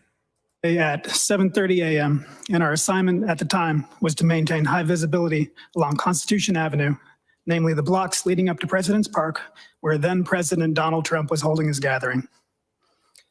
My particular station was in front of 1111 Constitution Avenue, where I stood on foot as the crowd poured down the street and into the park. There were a significant number of men dressed in tactical gear attending the gathering, wearing ballistic vests, helmets, goggles, military face masks, backpacks, and without identifiable visible law enforcement or military patches. They appeared to be prepared for much more than listening to politicians speak in a park. Two of my colleagues were approached by a group of 3 to 4 of such men. They were white men in good shape with load-bearing vests equipped with molly pouches. They were wearing BDUs or battle dress uniform pants, tactical boots, black sunglasses, and short haircuts. They had radios, and one was equipped with an earpiece. After a bit of small talk, one of them asked my colleague something to the effect of, "Is this all the manpower you have? Do you really think you're going to be able to stop all these people?" Dumbfounded, my colleague simply expressed they didn't understand what the speaker meant, and the group continued on. As the day went on and speakers in the park said their piece, I monitored the crowd on the radio. Over the radio, I heard our gun recovery unit working constantly, monitoring those in the crowd suspected of carrying firearms, making arrests and seizures when possible. Multiple gun arrests were made from January 5th through the 7th against those attending and likely had attended or planned to attend Donald Trump's gathering. Unfortunately, due to the course of events that day, we will never know exactly how many were carrying firearms and other lethal weapons. I don't know what time it was, but eventually the flow of the foot traffic reversed, with people leaving President's Park and traveling eastbound down Constitution Avenue towards the United States Capitol. At approximately 12:30 p.m., I noticed a commotion about half a block to my east. I saw a crowd starting to coalesce around 2 figures. I ran to where they were and found a confrontation at the intersection of 10th and Constitution Avenue Northwest. One counter-protester, a black man, was backpedaling away from a white man in a Trump-labeled face mask who was closely following him with an outstretched arm. Myself and my colleague first arrived and physically separated the two, but a crowd of Donald Trump's people had gathered. They attempted to bait the counter-protester into attacking, shouting insults such as, "Your mother's a whore," and accusing him of hiding behind the cops. Eventually, enough MPD members had gathered to move along the crowd, who continued eastbound toward the Capitol building, and the counter-protester departed northbound on 10th Street. Returning to my post, I continued to monitor the radio. I could hear Commander Glover leading the defense efforts at the Capitol as the protesters began their transition from peaceful assembly into terrorism. I became agitated and wished we could move in to support as I could hear the increasing desperation in the commander's voice. Yet we still had to wait for our orders to change. And eventually they did. At approximately 1:30 p.m., the commander authorized rapid response platoons to deploy their hard gear and respond to the Capitol, including CDU-42. The last thing I remember hearing over the air before departing for the Capitol grounds was confirmation that our explosive ordnance disposal team had discovered a device. Given which unit was being associated with the device, I immediately realized MPD had discovered a bomb of some type near the Capitol. This thought was never far from my mind for the rest of the day. We ran back to our vans and got on our hard gear as quickly as we could. Navigating alternate routes to avoid the foot traffic, we drove as close as we could to the Capitol, disembarking at the northwest side of the Capitol grounds. We gave our gear a final check and marched towards the West Terrace. The crowd was thinner the further out from the Capitol you were. So as we marched, the resistance we initially met was verbal. A man sarcastically yelled, "Here come the boys in blue, so brave." Another called on us to remember your oath. There was plenty of booing. A woman called us stormtroopers. Another woman, who was part of the mob of terrorists laying siege to the Capitol of the United States, shouted traitors. More found appeal in this label and shouted traitors at us as we passed. One man attempted to turn it into a duosyllabic chant. We continued to march. We had been marching in 2 columns, but as we got closer to the West Terrace, the crowd became so dense that in order to progress, we marched single file with our hands on the shoulders of the man in front of us in order to avoid separation. However, as we came close to the terrace, our line was divided and we came under attack. A man attempted to rip the baton from my hands and we wrestled for control. I retained my weapon after I pushed him back. He yelled at me, "You're on the wrong team." Cut off from our leadership, which was at the front of our formation, we huddled up and assessed the threats surrounding us. One man tried and failed to build a rapport with me, shouting, "Are you my brother?" Another takes a different tack, shouting, "You will die on your knees." I was at the front of our group and determined we had to push our way through the crowd in order to join the defense proper. So I began shouting, "Make way," as I forged ahead, hoping that I'm clearing a path for others behind me to follow. However, as I looked back, I saw that the rest of the group came under attack and were unable to follow. The crowd attempted to physically bar the rest of the platoon from following. I backtracked and started pulling the terrorists off my team from their backpacks and their collars. Around this time, one of the terrorists who had scaled the scaffolding that adorned the Capitol at the time threw something heavy down at me and struck me in the head, disorienting me. I suspect this resulted in the likely concussion I dealt with in the weeks after. Another man attempted to disarm me of my baton. And again, we wrestled for control. He kicked me in my chest as we went to the ground. I was able to retain my baton again, but I ended up on my hands and knees and blind. The medical mask I was wearing at the time to protect myself from the coronavirus was pulled up over my eyes so I couldn't see. I braced myself against the impact of their blows and feared the worst. Thankfully, my platoon had repelled their own attackers and got me back on my feet. The crowd started chanting "USA" at us, and we struck out again for the West Terrace. I led the charge through the midst of crowd control munitions, explosions, and smoke engulfing the area. Terrorists were breaking apart the metal fencing and bike racks into individual pieces, presumably to use as weapons. Thankfully, we made it to the secondary defense line on the West Terrace that MPD and Capitol Police were managing to hold. The rest of my platoon got behind the line, and we could take stock of the situation. I realized that back during the previous assault, someone had stolen my radio. From that point on, I was in the dark as to our current status, when reinforcements would arrive. Terrorists were scaling the scaffolding on both our sides, the tower that was in front of us, and attempting to breach the waist-high metal fencing that was the only barrier we had aside from ourselves. The sea of people was punctuated throughout by flags, mostly variations of American flags and Trump flags. There was Gadsden flags. It was clear the terrorists perceived themselves to be Christians. I saw the Christian flag directly to my front. Another read, "Jesus is my savior, Trump is my president." Another, "Jesus is king." One flag read, "Don't give up the ship." Another had crossed rifles beneath the skull, emblazoned with the pattern of the American flag. To my perpetual confusion, I saw the thin blue line flag, a symbol of support for law enforcement, more than once, being carried by the terrorists as they ignored our commands and continued to assault us. The acrid sting of CS gas or tear gas and OC spray, which is mace, hung in the air as the terrorists threw our own CS gas canisters back at us and sprayed us with their own OC. Either they bought themselves or stole from us. Later, I learned at least one of them was spraying us in the face with wasp spray.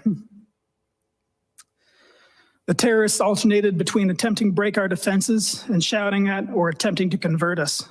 Men alleging to be veterans told us how they had fought for this country and were fighting for it again. One man tried to start a chant of 4 more years. Another shouted, "Do not attack us, we're not Black Lives Matter," as if political affiliation is how we determine when to use force. A man in a QAnon hoodie exclaims, "This is the time to choose which side of history to be on." A man whose shirt read, "God, guns, and Trump" stood behind him, silently holding a Trump flag. A new man came to the front and fixated on me, continually berating me, telling me to take off my gear and give it to him, to show solidarity with we the people, or we're gonna run over you. His voice cracked with the strain and the volume of his threats. He continued, "Do you think your little pea shooter guns are gonna stop this crowd? No, we're going in that building." Eventually, there was a surge in the crowd. The fence buckled and broke apart, and we were unable to hold the line. A chaotic melee ensued. Terrorists pushed through the line and engaged us in hand-to-hand combat. Several attempted to knock me over and steal my baton. One latched onto my face and got his thumb in my right eye, attempting to gouge it out. I cried out in pain and managed to shake him off. Managed to shake him off before any permanent damage was done. I couldn't fully engage anyone. For the moment I do is when another 20 terrorists move in to attack while my hands are full. It was all we could do to keep ourselves on our feet and continue to fall back. I'm sprayed with a fire extinguisher, and a red smoke grenade burns at our feet. In the fight, a terrorist is knocked to the ground and his jacket rides up, exposing a large hunting knife on his belt. I, along with several other officers, piled on him, while another removed the knife from his person. He regained himself unharmed and shouts indignantly, "What are you doing? What are you guys doing?" At this point, the terrorists had claimed most of the western terrace, cornering myself and other officers on the southern edge. We found a side stair off of the terrace up to an upper landing, followed by more stairs up and inside.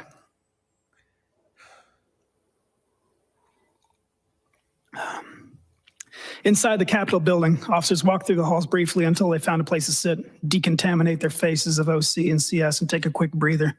I followed suit. Someone had managed to find a package of water bottles and was passing them out. I washed off my face as best I could, rinsed out my mouth, and drank the rest. I took the opportunity of relative safety to don my gas mask. Not long afterward, I heard someone calling for officers to move to assist. I steeled myself for another round and descended a stairway into a long hallway filled with smoke and screams. The Capitol building is labyrinthine, but judging from the sound of intense combat, I could tell this hallway led outside to where the terrorists had forced our retreat. Officers were stacked deep, but every so often one would fall back from the front line, nursing an injury or struggling to breathe, and those who remained would take a step forward. Okay, that's enough.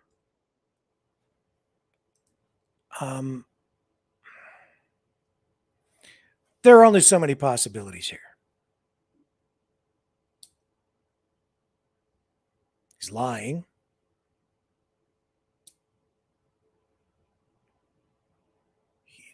And if he's lying, then he's just lying.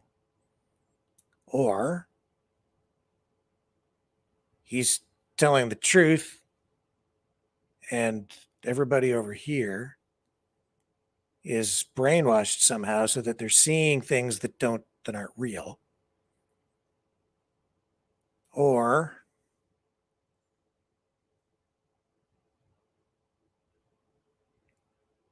he's telling the truth, but the other side is telling the truth as well, and there are two realities. So that his experience was true, but it's not black and white. So there were elements of truth in what he's saying, but elements of truth in the other side as well. I don't know. What I do see is this guy is telling a story that completely contradicts what I think I saw, what I think you probably saw, or we think we saw, based on the raw footage, the raw video of that day. And I did watch live that day. So maybe the video cameras weren't picking up things that happened that we just didn't see. There were a lot of different places to go to.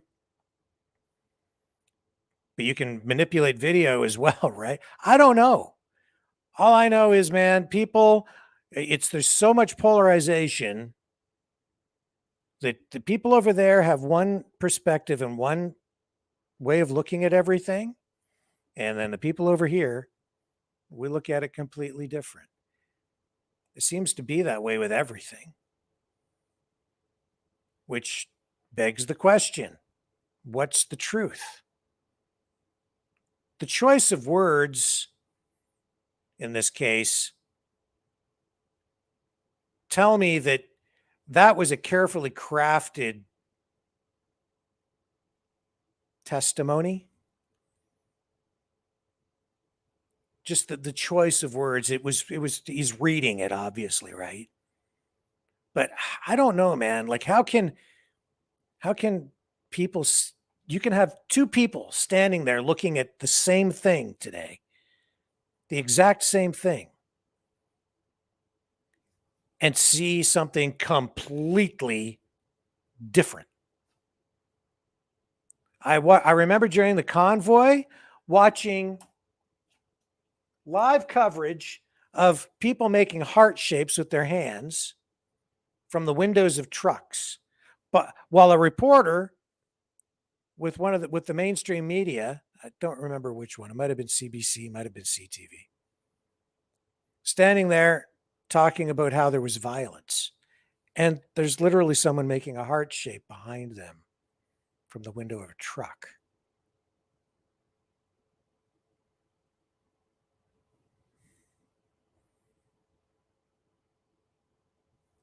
These are the strangest of times. I don't know. Totally bizarre. And then there is also, see, on the other side of this, let's see if I can find it for you. There was another guy charged as well. This story, though, a little bit different. I hope I can find it. I have had it queued up. Let me just, I've got it. I'll find it. This guy was a police officer, former police officer. I have to get the information back up here. Here we are. Capitol police officer sentenced for obstruction of justice. Michelangelo Riley, a 25-year law enforcement veteran, was on duty when the mob stormed the Capitol in 2021. Let me bring this up for you. Again, a lot of it is how media portrays things, their choice of words, and then people are conditioned to view things in a particular way, like the use of the word mob, right? Stormed the Capitol. It's a choice of words. And there's Michelangelo Riley, picture of him right there. A U.S. Capitol police officer who tried to assist a Virginia man avoid criminal charges for breaching the Capitol building on January 6th, 2021, was sentenced Thursday, so this is yesterday, for obstruction of justice. Michelangelo Riley, a 25-year law enforcement veteran, was on duty when the mob stormed the Capitol. He received 2 years of probation and 4 months of home detention for his role in warning another man about the pending criminal investigation into the riot and advised him to scrub incriminating evidence from social media. So this guy goes to jail, home detention, 2 years of probation and 4 months of home detention, because he knows this other person who was there on January 6th, and he's saying, they're coming for you. Yeah, so you better take some of those tweets down. So on January 6th, Riley was on duty. Among other things that day, he investigated a report of an explosive device at the Republican National Committee headquarters and also came to the aid of an injured officer, one of about 100 cops who sustained injuries that day. The next day, he was apparently fueled with anger toward the mob, and he wrote in a social media post that federal charges should be filed against anybody who assaulted police, damaged property, or breached the Capitol. I can go on and on about this, but it's also, they told us that police officers died there that day, were killed.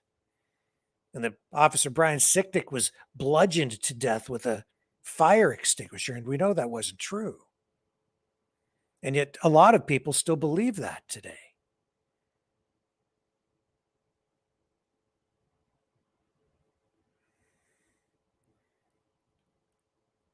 And so you're left with diametrically opposed views on what happened at that incident, and you can see how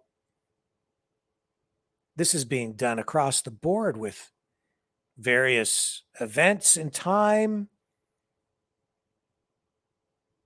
Everything political, everything politicized, and everything described in particular ways and very extreme ways today in order to get people to view things in a particular way. People are being manipulated. That says to me that I need to be, and I think we all need to be, on our guard at all times, because I think that we are probably bombarded with it too. And I want I don't want to just pursue truth. I want to try to keep my mind healthy so that whatever I'm seeing is clear. If you know what I'm saying. I don't want someone manipulating me. I don't want someone distorting my worldview. And I think we're all in danger of having that happen to us, if it hasn't been happening already. And I think it probably has been to some degree. But at least if we're aware, right, then we can defend ourselves from it. Back to Donald Trump and the race for the White House. And it's a two-way race right now, DeSantis and Trump for the nomination on the Republican side. And the Trump team released an attack ad on DeSantis. This is creative, a little bit weird. You guys tell me what you think of this ad. Ron DeSantis loves sticking his fingers where they don't belong. And we're not just talking about pudding. DeSantis has his dirty fingers all over senior entitlements, like cutting Medicare, slashing Social Security, even raising our retirement age. Tell Ron DeSantis to keep his pudding fingers off our money. Oh, can somebody get this man a spoon? Make America Great Again, Inc. is responsible for the content of this advertisement.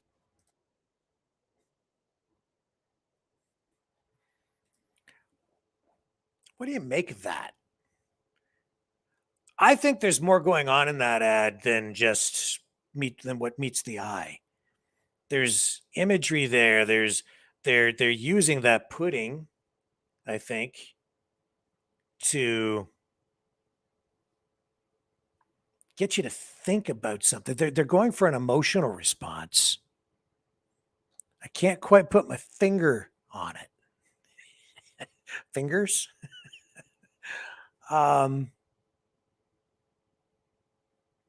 Pretty creative stuff, but I think there's some psychological manipulation going on there. They're trying to get you to me, that ad makes me feel squeamish, kind of grosses me out a little bit, makes me think of Ron DeSantis as being a little bit dirty. It just kind of grosses me out a bit. And is there something else with regard to that? Am I missing something? That I feel like there's something I'm missing when I'm analyzing that. What is it about it? It's kind of like, ugh. It makes me think of DeSantis in a very distasteful way. Turns me off. Yeah, find it revolting. Ron DeSantis eats pudding with his fingers, right? Maybe it's just that. So that when you go think of, from now, when you think of Ron DeSantis, you're thinking of some guy being a pig eating with, like, I have to give it to him. That's what's stuck in my head now. When I think about Ron DeSantis, I have this disgusting image of a finger pudding eater person. It's like, bleh. I think it might just be that simple. It's about simply associating Ron DeSantis with something disgusting. That's kind of what Trump's whole shtick has been all the way along, too. The way he attacks his opponents, making up nicknames for them, right? Ron DeSanctimonious, Crooked Hillary. And that's what sticks in people's minds. It's pretty effective stuff. And a little bit funny. I see a little bit of humor in it. I'm not even sure where the whole thing comes from, honestly. Like, why was there some other significance to the pudding? Or is it just, the other thing I noticed there too, and this ties into what we were talking about the other night, the rise of populism. You notice that they're attacking DeSantis for taking, I guess, rather conservative stances on various issues, especially economic issues. They're saying, don't vote for DeSantis. He's going to cut this social program and that social program. A lot of people vote for Trump because they think he's conservative. I wouldn't say he's conservative. And that ad doesn't suggest that he's actually conservative. Populist, yes. Conservative, I don't think so. Not when you with an attack ad like that. That, to me, that ad could easily be used, just change the names, and it could easily be used in Canada by the socialists here in Canada to attack conservatives. They're going to cut programs. Don't vote for Pierre Poilievre. The conservatives, they're going to cut social programs. That's what the message is there. Trump is saying, don't support DeSantis. He's going to take away this program and that program. That's in the page 1 of the playbook for the socialist movement. And then we showed you, I laid it out the other night when we talked about the rise of populism, how a lot of the people involved in the populist political movements through time, through history, and even today, a lot of them are socialists, or they come from the socialist side of the political spectrum. And yet you'll also find, I think, a lot of social conservatism and Christian values within the populist movement. So it's kind of a hybrid political group, political movement.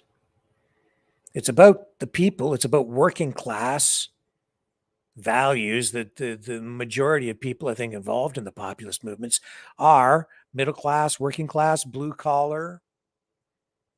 That's why it attracts so many people from the labor side. And ironically, the conservatives in Canada and in the US, really, the Republicans, not the rhinos, but the real conservatives now are the populists. That's what MAGA really is. It's a populist movement. They've just taken over the Republican Party. And it blurs the lines, doesn't it? And that's why RFK Jr., I think he's a populist as well. But he's a populist coming from the Democrats. In many respects, that's the case with Tulsi Gabbard as well. I find her to be very conservative. Maybe like an old school classic liberal with a conservative seasoning. I don't know. Everything's getting blurred. These old labels just don't work all the time anymore, do they? Hang on, I'll be right back.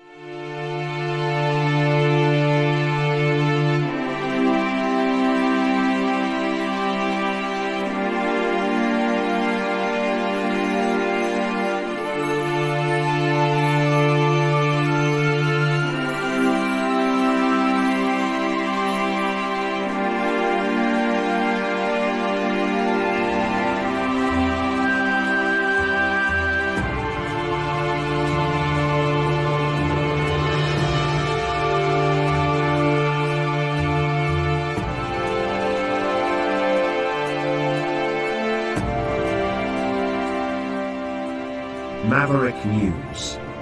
The world is watching.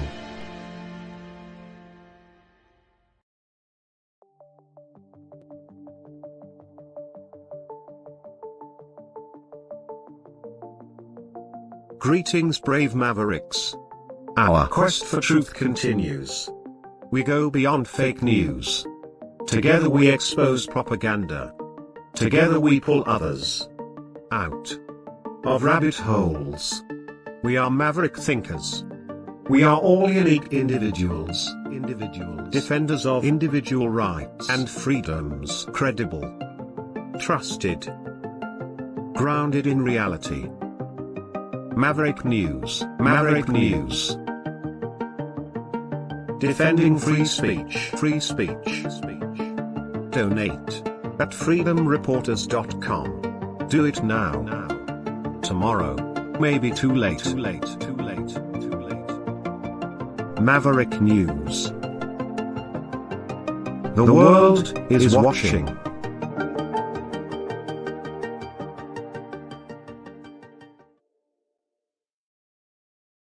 Okay, it's late, but we got a really late start because the inquiry ran so late today. So we started late. I know that some of you want to go to the phones. I know you want to call in. We still have a lot of people watching. So that's what we'll do. I'll fire up the phone system and I will be back right after this. Here's the number to call.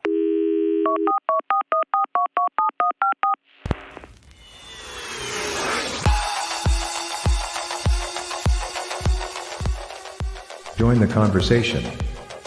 Call 1-833-975-3733. That's 1-833-975-FREE. Speak up. Speak out. Make your voice heard. Maverick News. Fighting for freedom by defending your right to free speech. Be a Maverick. Join us.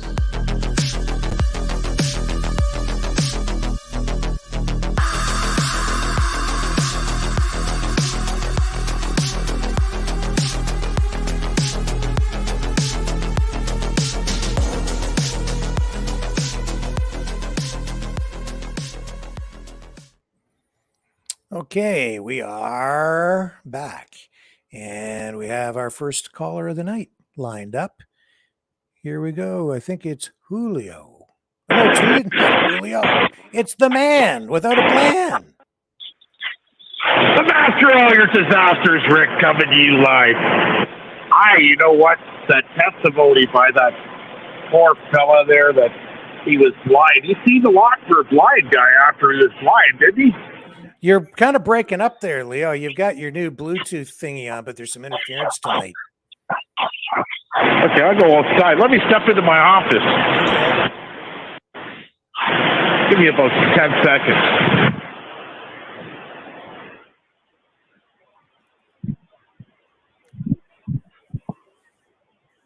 Is that better, Rick? Yes, much better. Okay, so I was saying the 4 officers' testimony there. I've heard a lot of testimony in my life. Yeah. Okay. He claimed he was blind, but he's seen a lot of shit after he was blind.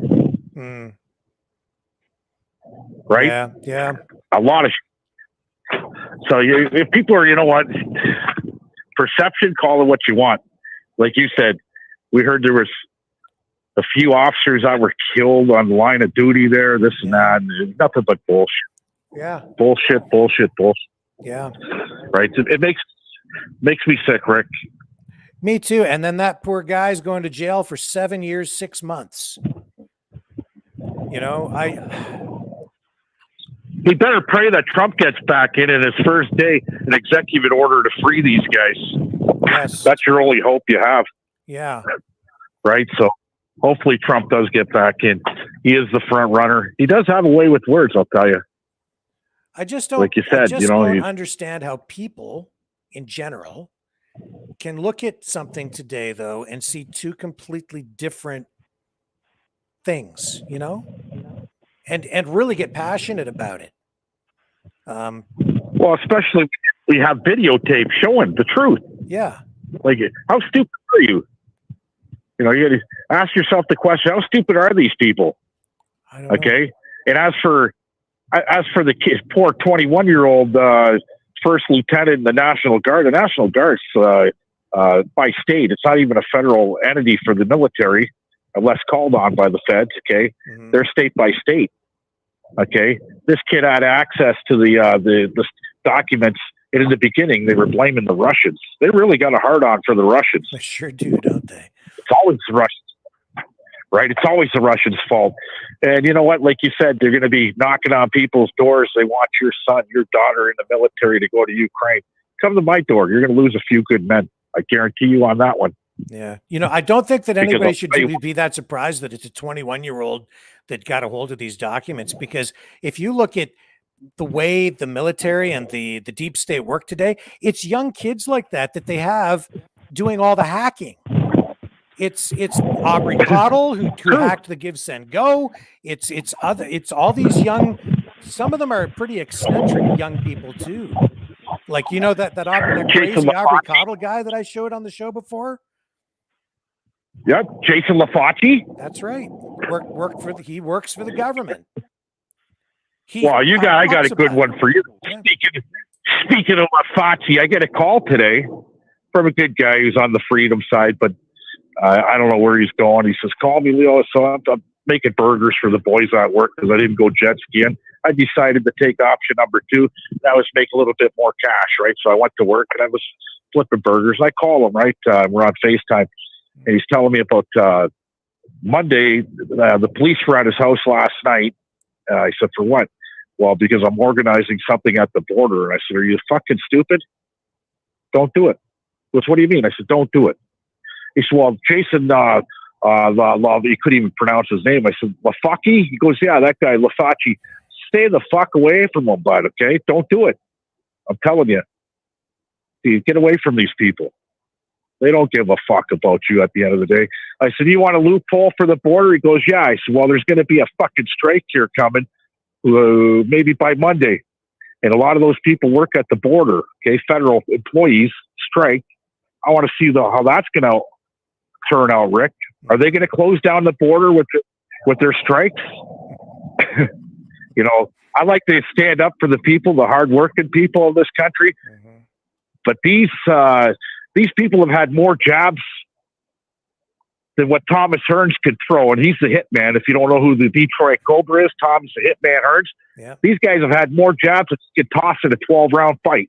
Okay, yeah. And they're wearing the diapers and everything else. I'm not standing with these clowns. Get on the strike line. I want to see our great government force you motherfuckers back to work, run you over with horses, put that pepper spray in your face, okay, and fucking arrest you and put you in cages. You're going to find out how free Canada is. We were trying, and I'm going to say that. We were trying for you guys, but now the tables are going to be turned on your own people. Because if you think Trudeau's got your back, good luck, folks. You don't.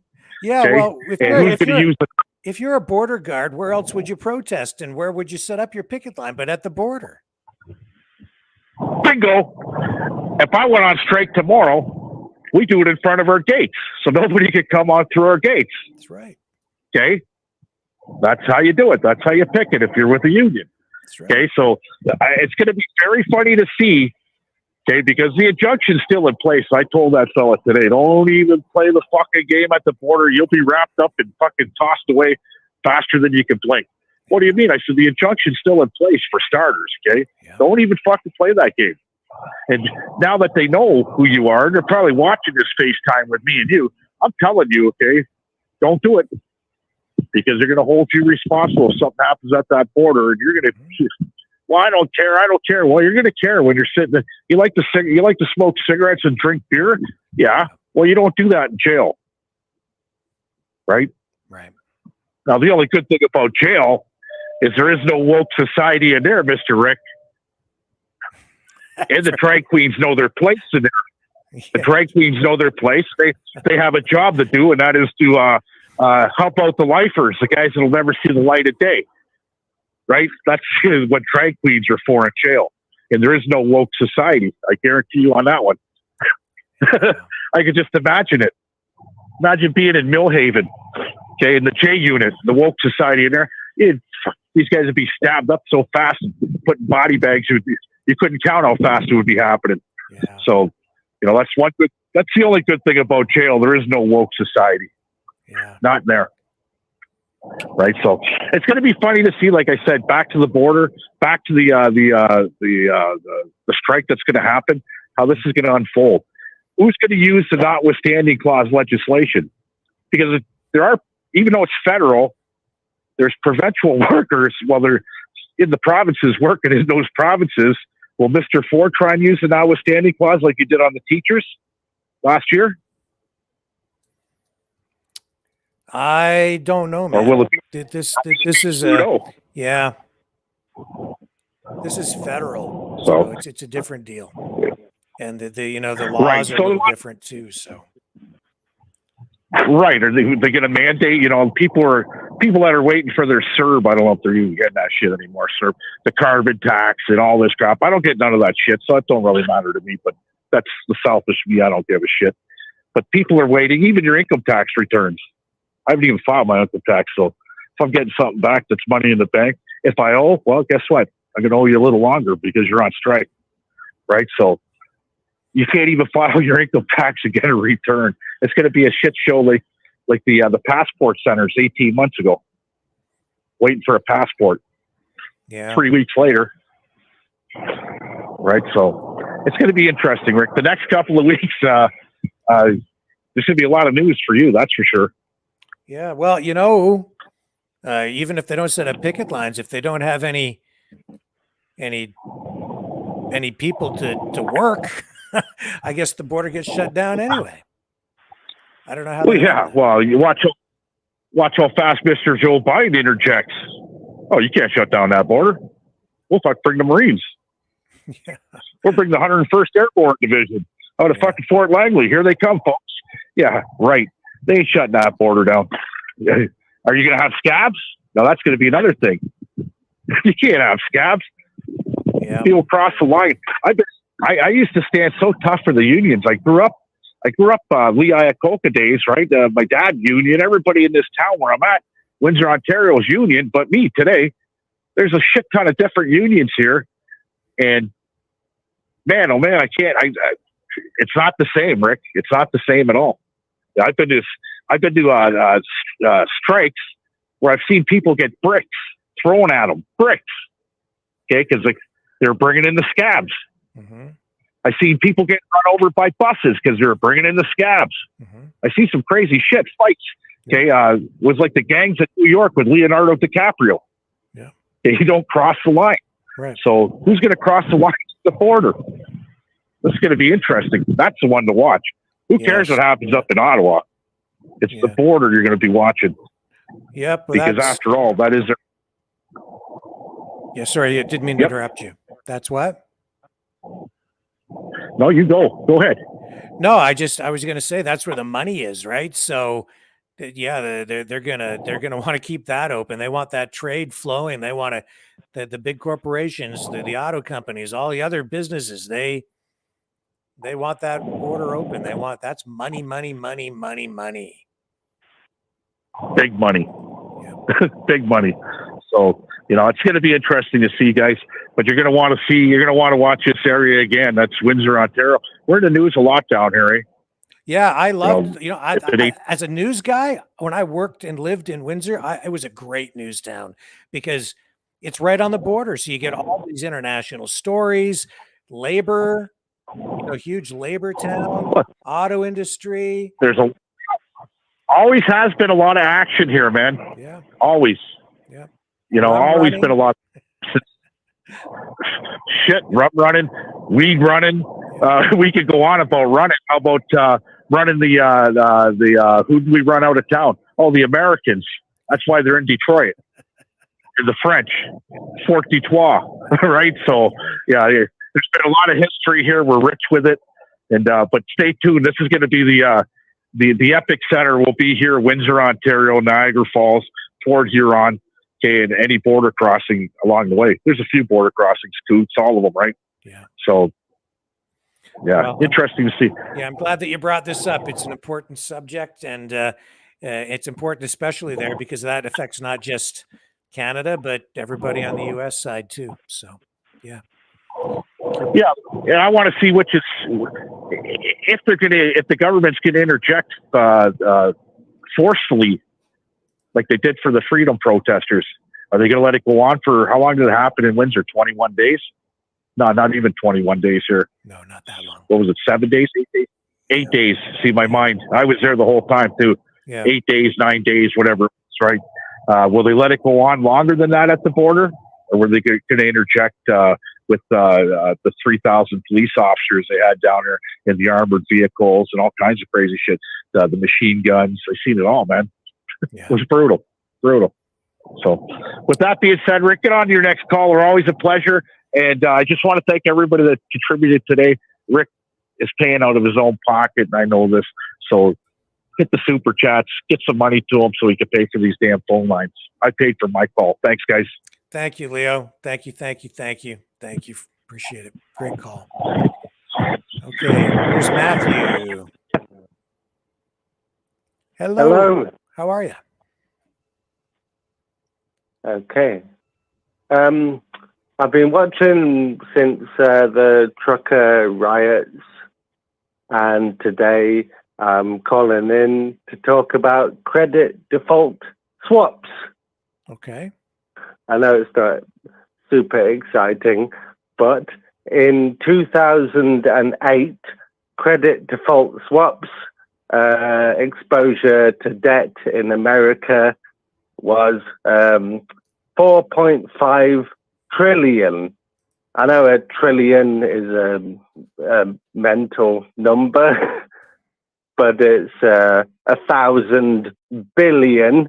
And since 2008 up until now, 15 years later, credit default swaps have increased by 20-fold, which means that credit default swaps debt in America is now 900 trillion. That is one example of a single financial instrument in America where the debt is so large, and credit default swaps underwrite government bonds. That's their purpose. It's to extend the life of government bonds, which cannot be extended. It's just loaning further and further, where borrowing from Peter to pay Paul. The debt of American government is so massive. It has never been sustainable. It is not real. It is not normal. It's a violation of every economic policy since, I don't know, 1965. We'll put it in 1965, since it deformed into something bizarre, strange, abnormal, and we do not live in an economic society. And furthermore, actually, I'll stop. Sorry. No, please go on. I know it's not sustainable, and that's why I've been saying I think we're heading for probably the biggest depression in history. No, it's not the worst economic depression. Yeah, it's a depression like an industrial metal press that is designed to destroy life. It is nothing has.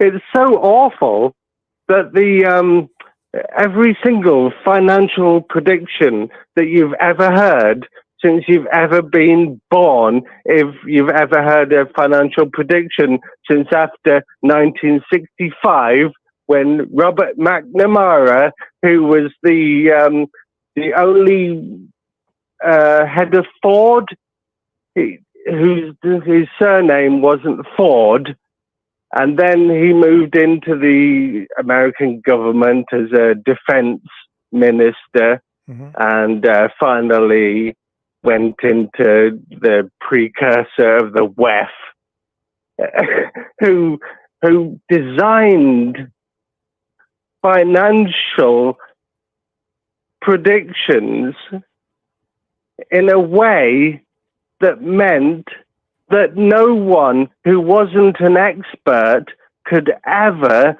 refute the financial prediction, whether it was 5 years or 25 years.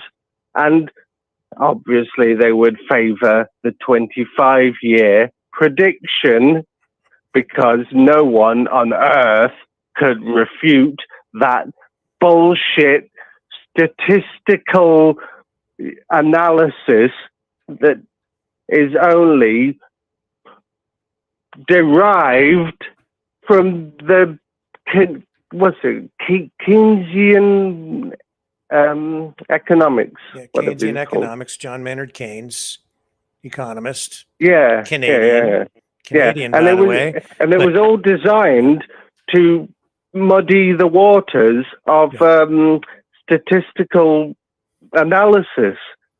What's it called? Econometrics.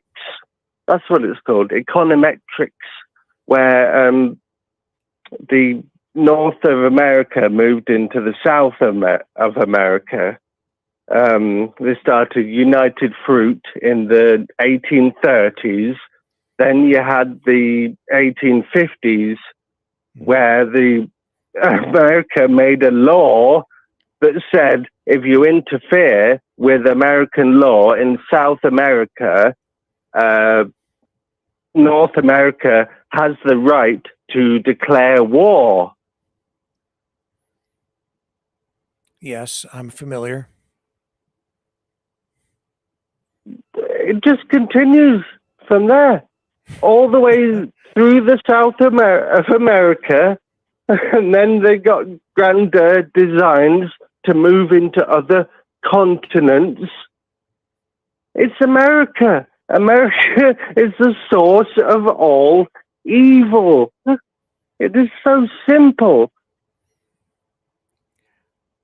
To the supermarket, and I tell the woman there, and she's not interested at all, every day that America is evil, and I'll tell her that, credit default swaps are the worst thing that man ever created, and debt is so...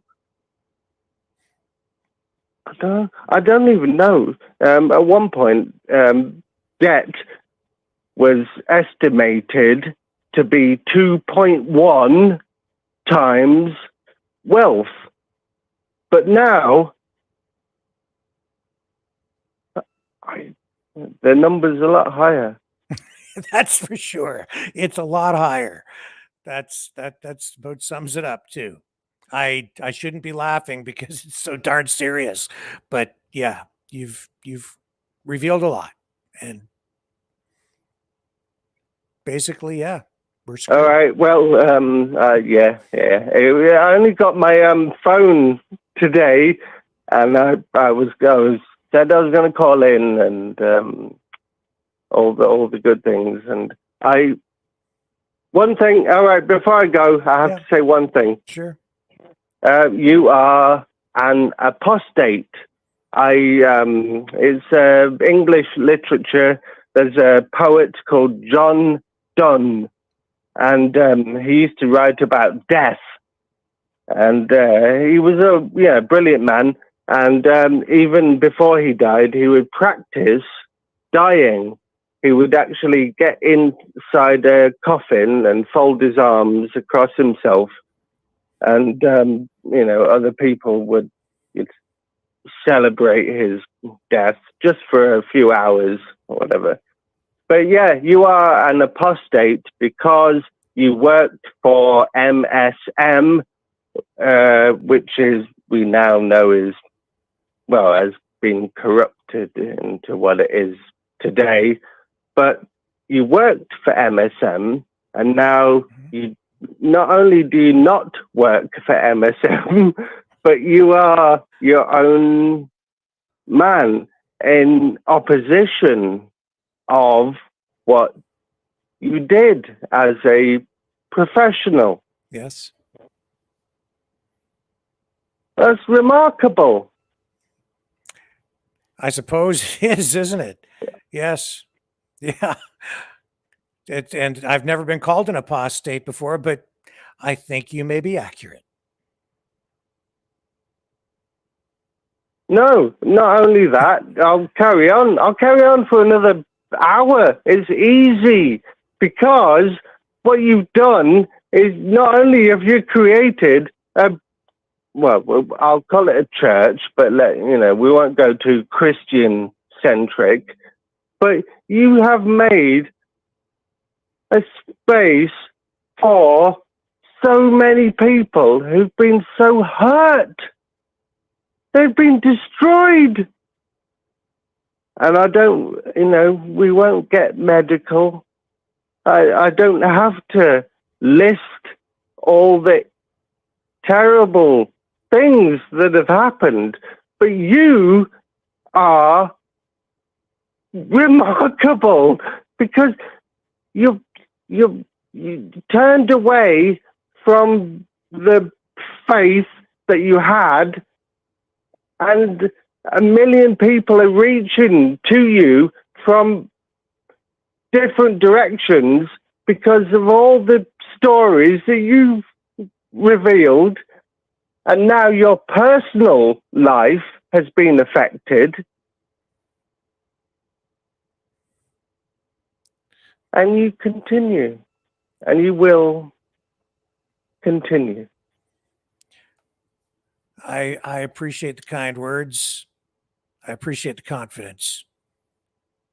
I'm just one small guy, just trying to do my thing.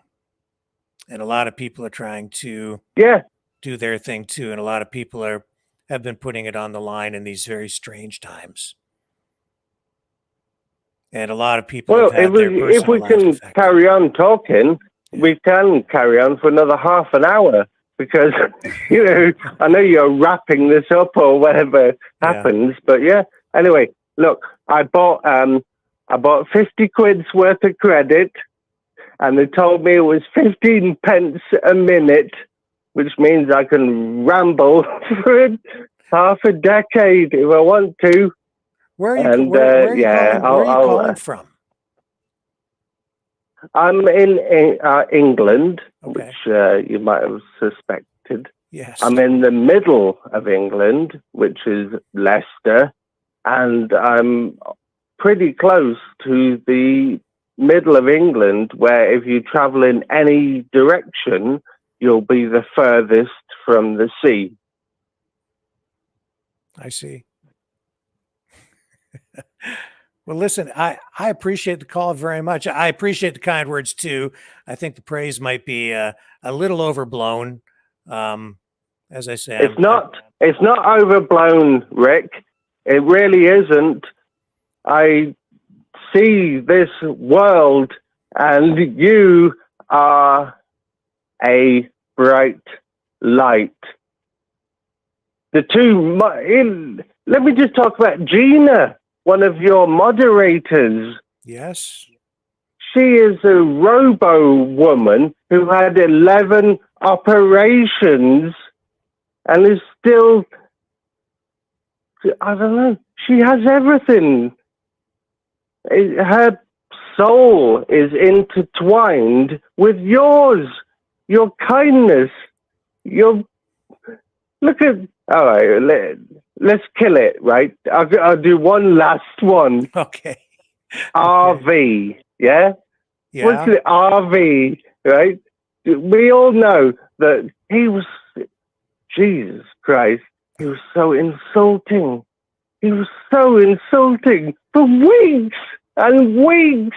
And you held on, and you held on, and you held on, and he called in. And during the call-in, he might have been insulting 43 times in one conversation. And you were nodding and going, And then he sort of joined the community, and he welcomed everyone who came in. And then what happened? Was it 9 weeks of civility? And then he turned on you again. I don't get it. I don't understand any of it. I really honestly don't. Anyway, look, I'm going to murder this. I'm going to stop this right now. Okay. I'm going to call in another day. Thank you. I have maybe £43 worth of credit left. And I'm going to rinse it all out. I won't beat, what's his name, 100 calls total. Leo. Yeah, Mouth of the South. Yeah. Mouth of the South, I'd like to say to you that you're mega, by the way. Yeah. And last thing, John. Where's John? I've been getting a few emails from him, but he hasn't been calling in at all. And I'm not sure if he's watching as much as he used to, but yeah, I miss John. He'll be back though. I miss John. Yeah, me too. I do. I enjoyed the conversations with him. He was funny. He's a funny guy. He absolutely is. All right. Well, you wanker. It's the first day I decided to call. It's 4:10 a.m. in the morning. Oh. I don't have work tomorrow, thank fuck. But yeah, thanks for making me wait until 4:00 a.m. Well, listen. All right, I'm hanging up. No. Oh, say one more. Sorry. I just wanted to say thank you for calling. It's been a delightful call. All right, I'm hanging up. All right. Bye. All right. We'll talk to you next time. Looking forward to it. Thank you very, very much. Take care, Matthew. All the way from England. And that, folks, is going to wrap things up for the night. That gets us to just after, what time is it anyway? Just after 11 p.m. Long day today. Thank you, everybody, for watching all day long with the National Citizens Inquiry. Thank you for sticking with this so late into the evening. It's been delightful. And I was called an apostate and a wanker in one call. I love it. I absolutely love it. I'll be back tomorrow, everybody. And thank you for the support tonight, too. Thank you. Really. It's just can't keep the thing running without your support. And we really do have a great family, a great community here. I noticed some other chats tonight, too, where somebody was new in the chat over on Rumble and had new to the channel, a new Maverick. And I noticed a little conversation in the chat between the new person and Gina saying, I like this group better. And it's true. We have a great group in the chat room and a great community just online here. And for that, I am grateful. So I'll be back tomorrow, 6 p.m. Eastern Standard Time with the regular show. And tomorrow morning, I'll be back as well at 9:45 a.m. Eastern Time because the National Citizens Inquiry continues. So I'll see you then, Mavericks, on the flip side.